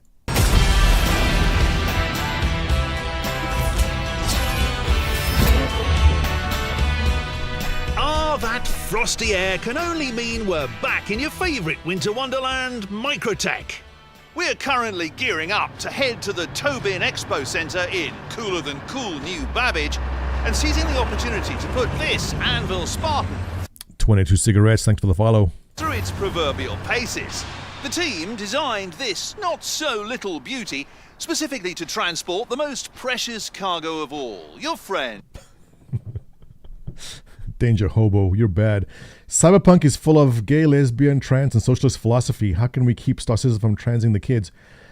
There's nothing we can do. It's too late. Star Citizen has already groomed us all. It's done.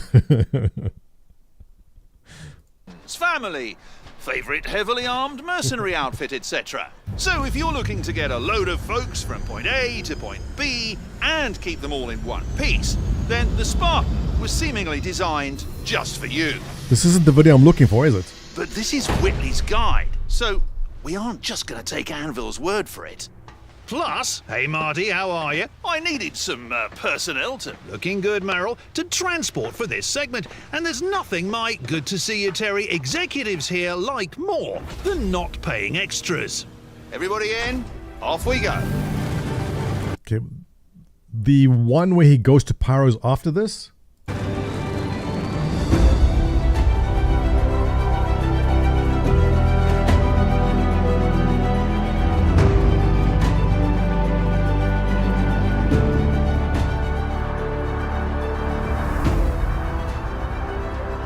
Machine, Anvil uses the Atlas platform that their ballista anti-aircraft unit is built on.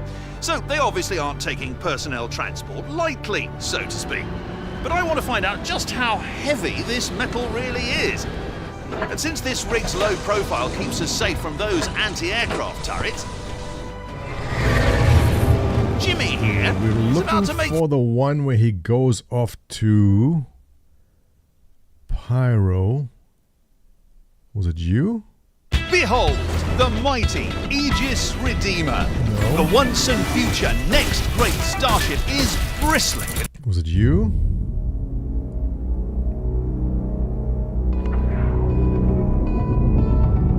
That wasn't it either. How many of these are there? I'm trying to refresh my memory on... Kill himself. Ares. The last thing was he was rescued from where?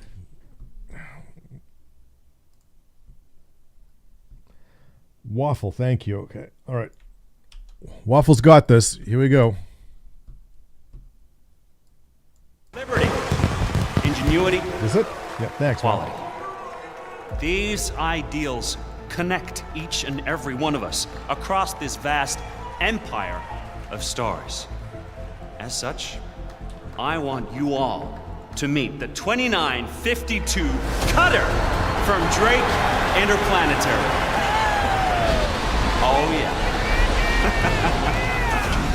This ship embodies those ideals that we are truly democratizing. I love this ship. Who needs to hire talent when the aerospace CEOs are dying to get on camera? Hey, Jimmy? For those who may be new to Star Citizen, get the cutter as the starter. It's awesome. It does a bit of everything. I love it.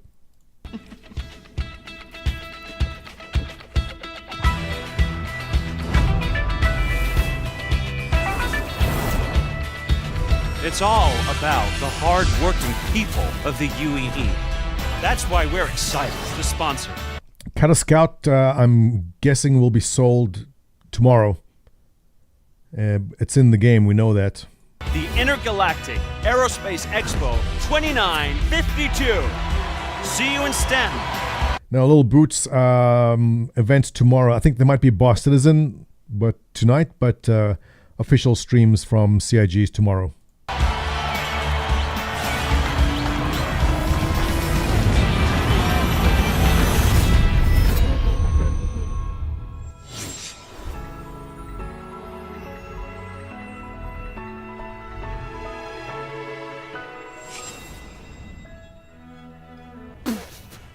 What in the unholy hell?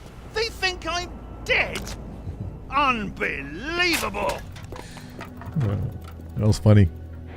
Bob! I cannot believe... So how this left off, for those who didn't see, he jumped in the, was it the Odyssey? And he went off to Pyro. So, first of all, beautiful Corsair there. Nice little outpost. This is the stuff I want to see. And if you can have kind of a home base at a location like this where you can store your stuff and you find weapons and armor, and so you can have a room where you put your stuff in, that's the kind of gameplay that I'm waiting for. You know, that permanence where you have like a home base location. Believe that they moved on without me after everything I did for them. Would a call have killed them? Oh, hey, Jax, do you want to come back, host the show? I'm sorry, Jax can't take your call because he's dead. Bob! P.S. No, I am not able to attend this year. A scheduling issue at last minute, but I'm making up for it by hosting this stream tomorrow too. Bob. Outpost building, we don't know. But, you know, if they can give us outposts like this, like permanent ones, I'm all for that. Now, I need to take the Corsair. Good one. Now, I came out here to get inspired, and I've just been hanging around, tending to my garden, and pillaging and plundering with you lot. Are you talking to me? You don't understand, Bob. My bosses have killed me off screen. Yeah, I've got to get back to Stanton. Is this ship flight ready? Whoa! Whoa, Jax! But you can't have my ship. Oh, come on, Bob. You owe me. You stole my Odyssey right when I got to Pyro. But you stole it.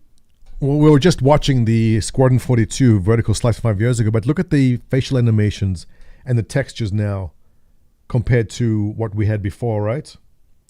What's the name of the Test Squadron Outpost going to be? Test Outpost, obviously, right?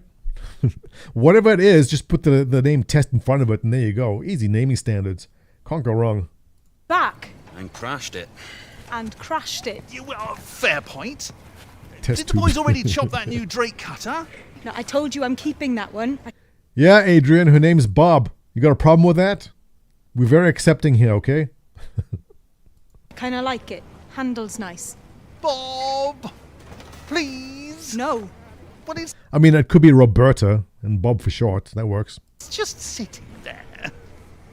You know what, Jax? Fine. Also, neck tattoos in-game confirmed.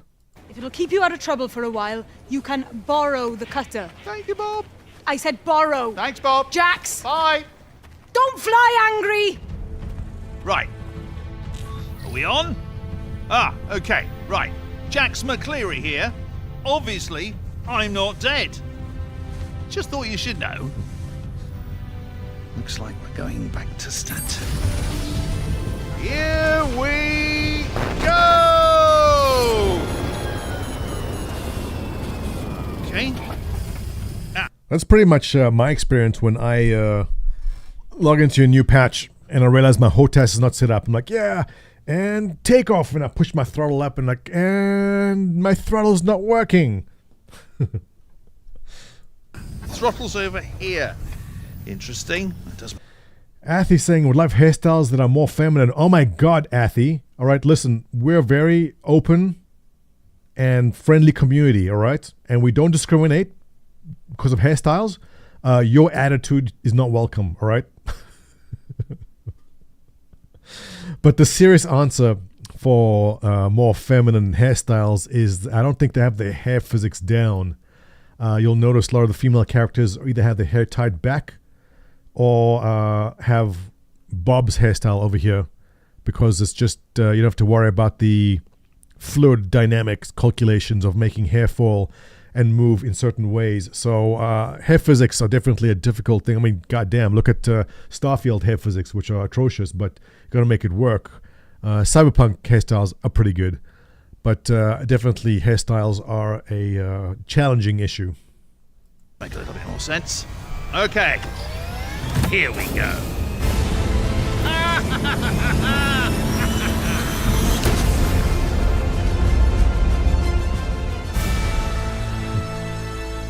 I like his laugh. This is the same laugh I do every time I get a new ship and take off for the first time.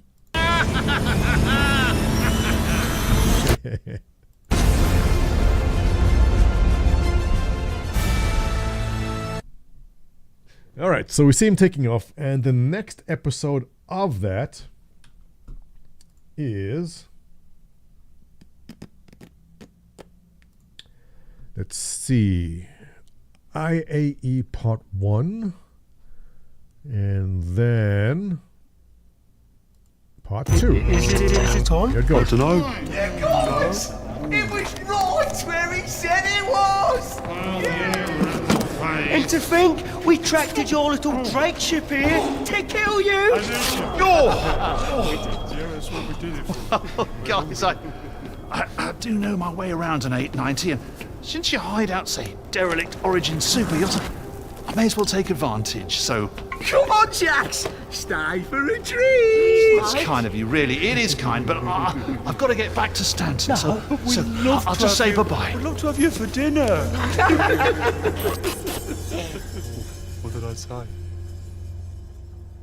What was that? I don't remember seeing that. Is there another one? Whoa! No need to resort to fisticuffs to decide whose Aegis ship is the better. No! For crying out loud! Go get in your damn ships! Come on! Let's take it to the tarmac, shall we? All right then, friends. Gladius versus Saber. Let's settle this thing once and for all, sans violence. I mean, I used to do this kind of thing on my show all the time. Are they ready? Sounds good! See, we've arranged a tower of barrels for each ship to blast. Each ship has the standard factory loadout. So let's see how that Gellinson Mantis GT220...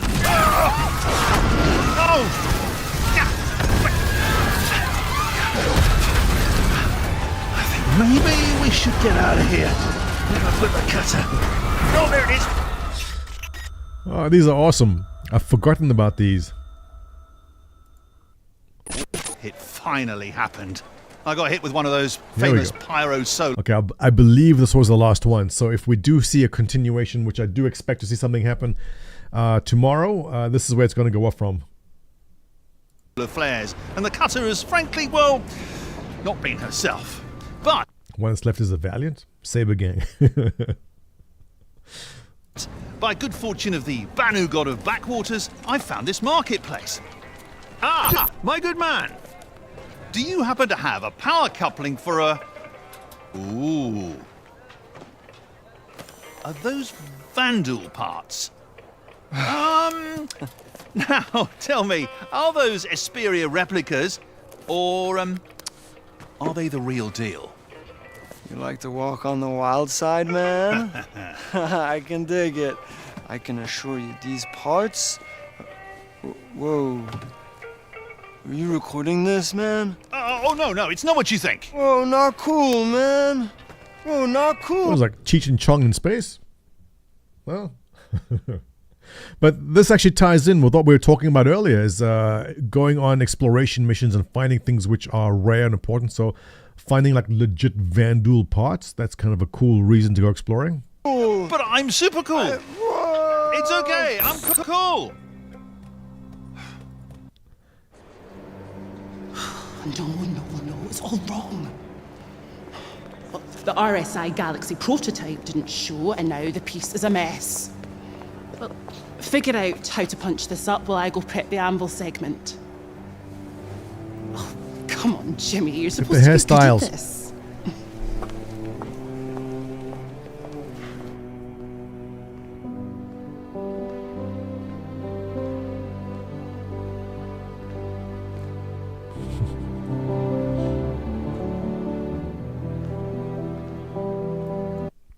You gotta hand it to the CIG team that makes these. I mean, the cinematics are beautiful.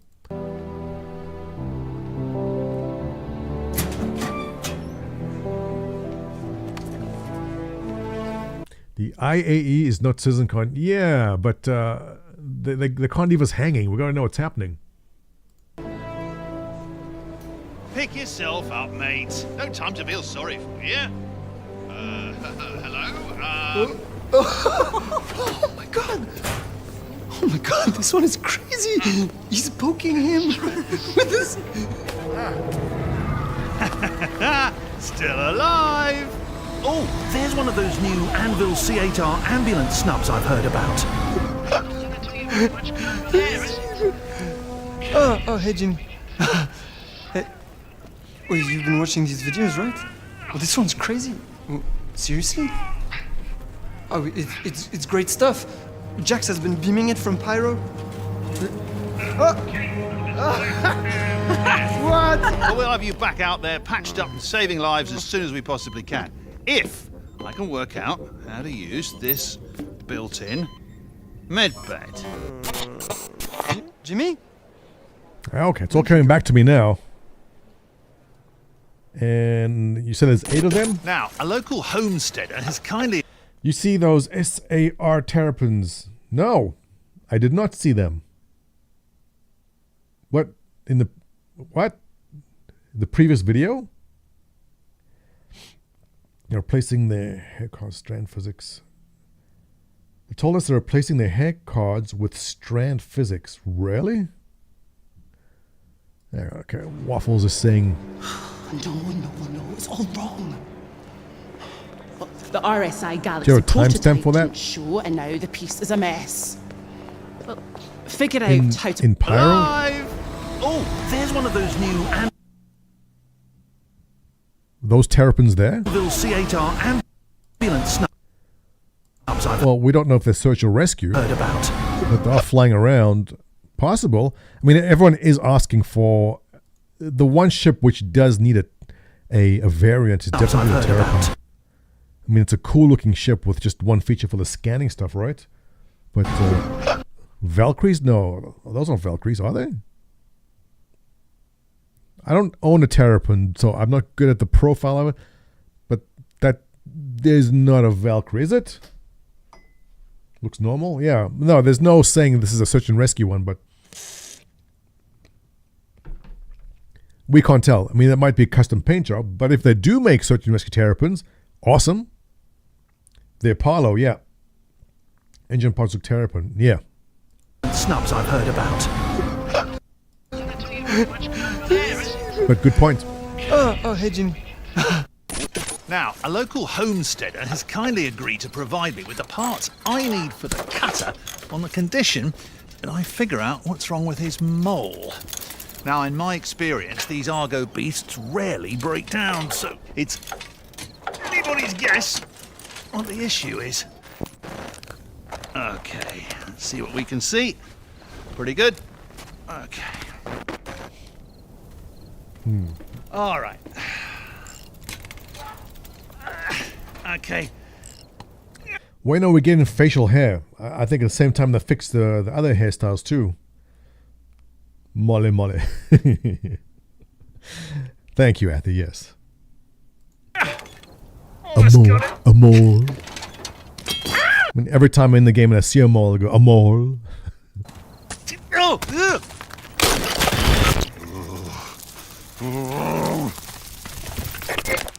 Well, I fixed it. The mole should run fine now. I do have some bad news, though.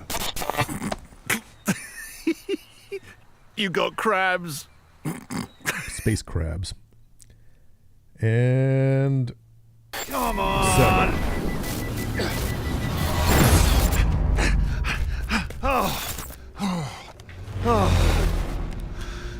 That was close.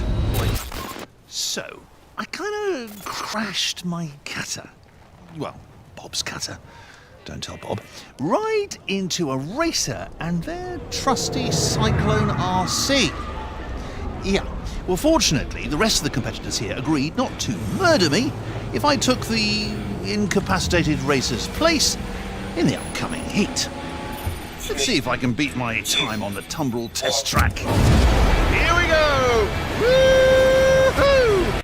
Refresh my memory. Do they only release these during the IAE? Because I gotta double check. But didn't they release one of these during the only during IAE? Okay, I'm wrong. Okay, then I am wrong then. I don't know why I thought they also teases with something from CitizenCon.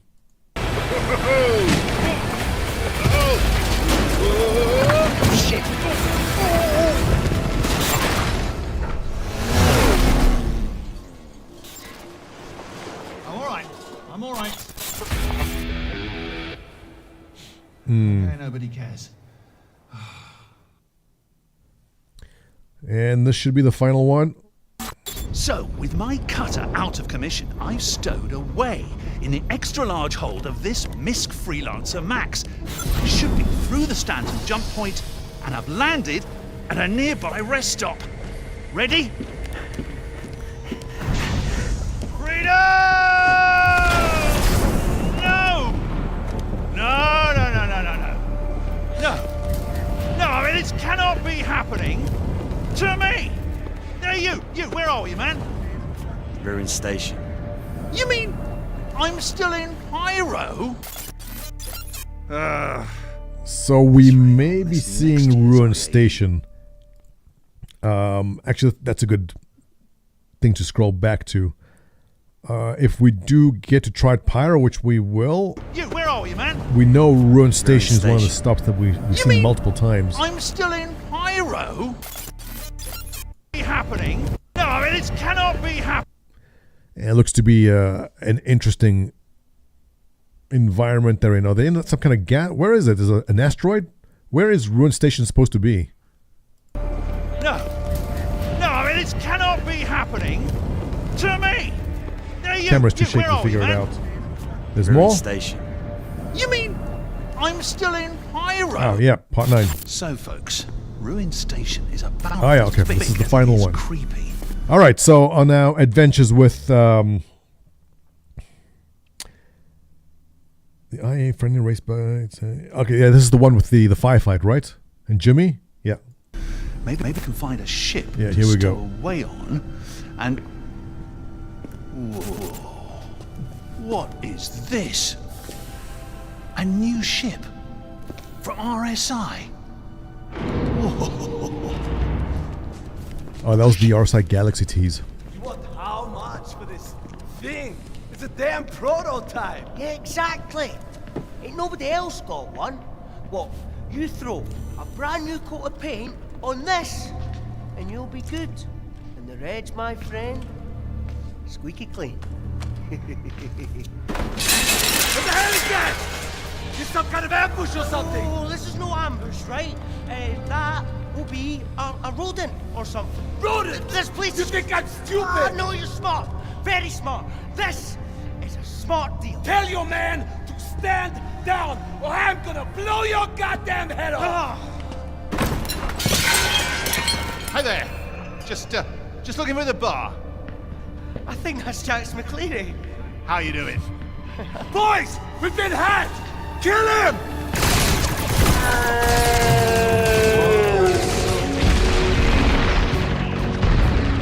I love this part.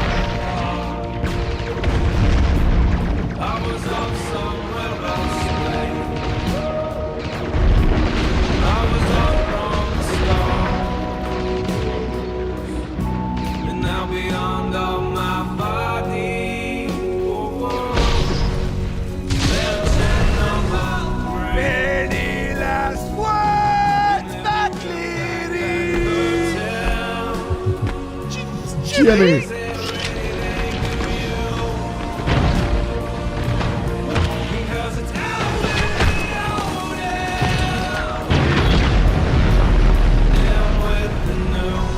Awesome.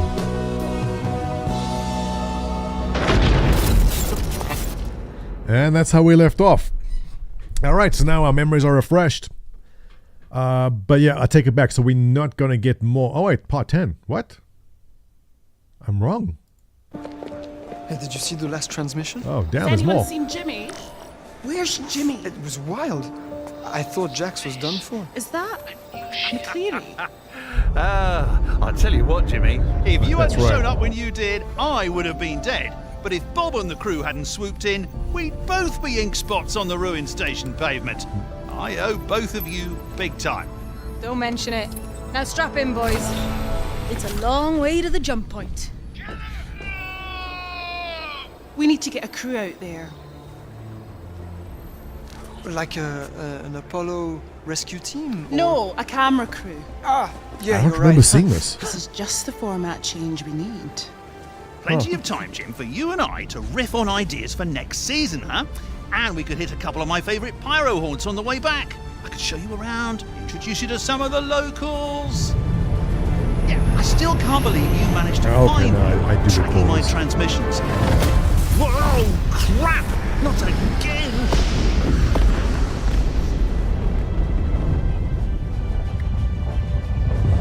Bob!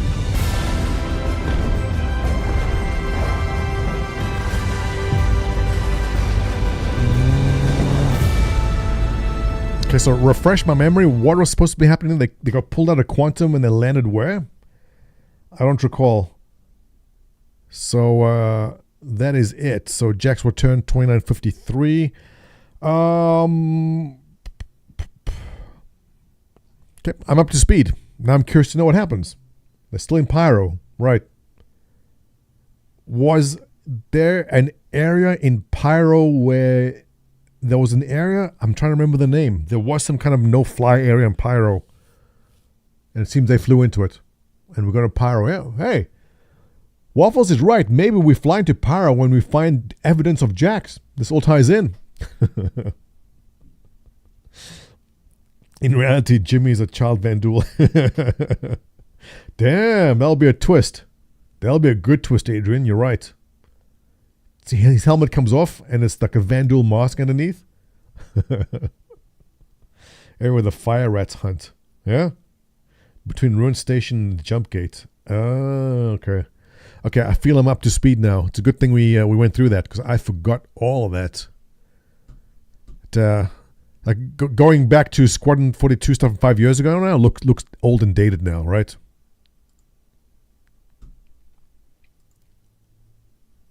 Come on, load up. Actually, no. Still looks good. But, okay, 2:30, guys. I am going to get on with the rest of my day. But thank you for joining me today. Let's close it up here. Tomorrow around 9 or 10 a.m., I think when it begins, we'll start doing the live viewing party. Be sure to drop by the channel then. We'll do that. Sunday too, same thing. And join me Monday, Tuesday, Wednesday. We'll try to do live in the morning. We'll talk about current events in the news and discuss Middle East politics. Because it just ties in so well with Star Citizen, right? But guys, thank you for coming by. I appreciate it. 07 all rounds. Thank you for the follows. Mangororian, thanks for the follow. Massino, thank you for the follow. 22 cigarettes, I saw you already.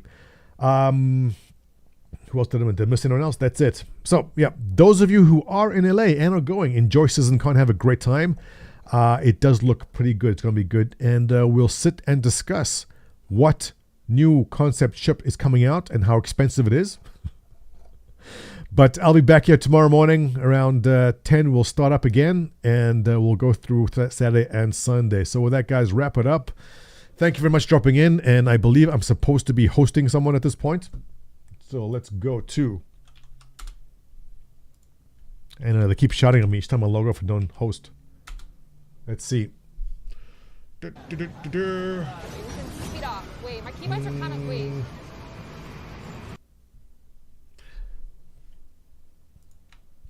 And we're going to drop a host for someone who doesn't have many viewers, right? Let's see who's on.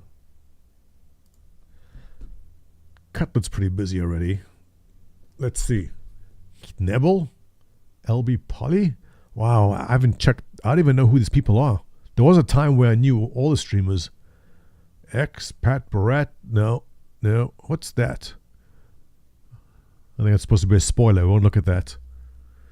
Marcus the Way. Any of you guys know these guys? Any recommendation for a host? Or raid, sorry. I'm using the wrong words. Raid. Foxfire.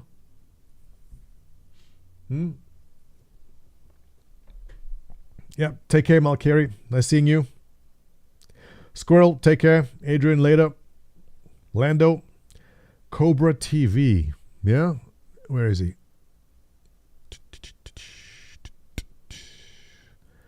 I saw it a second ago. Cobra?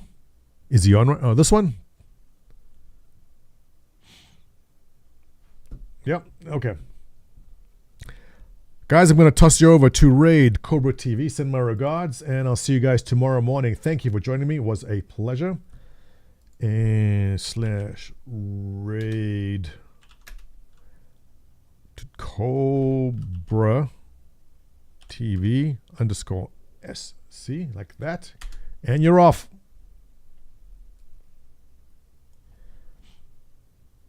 In 5, 4, 3, 2, 1. And then I have to click a button that says raid now. Off you go.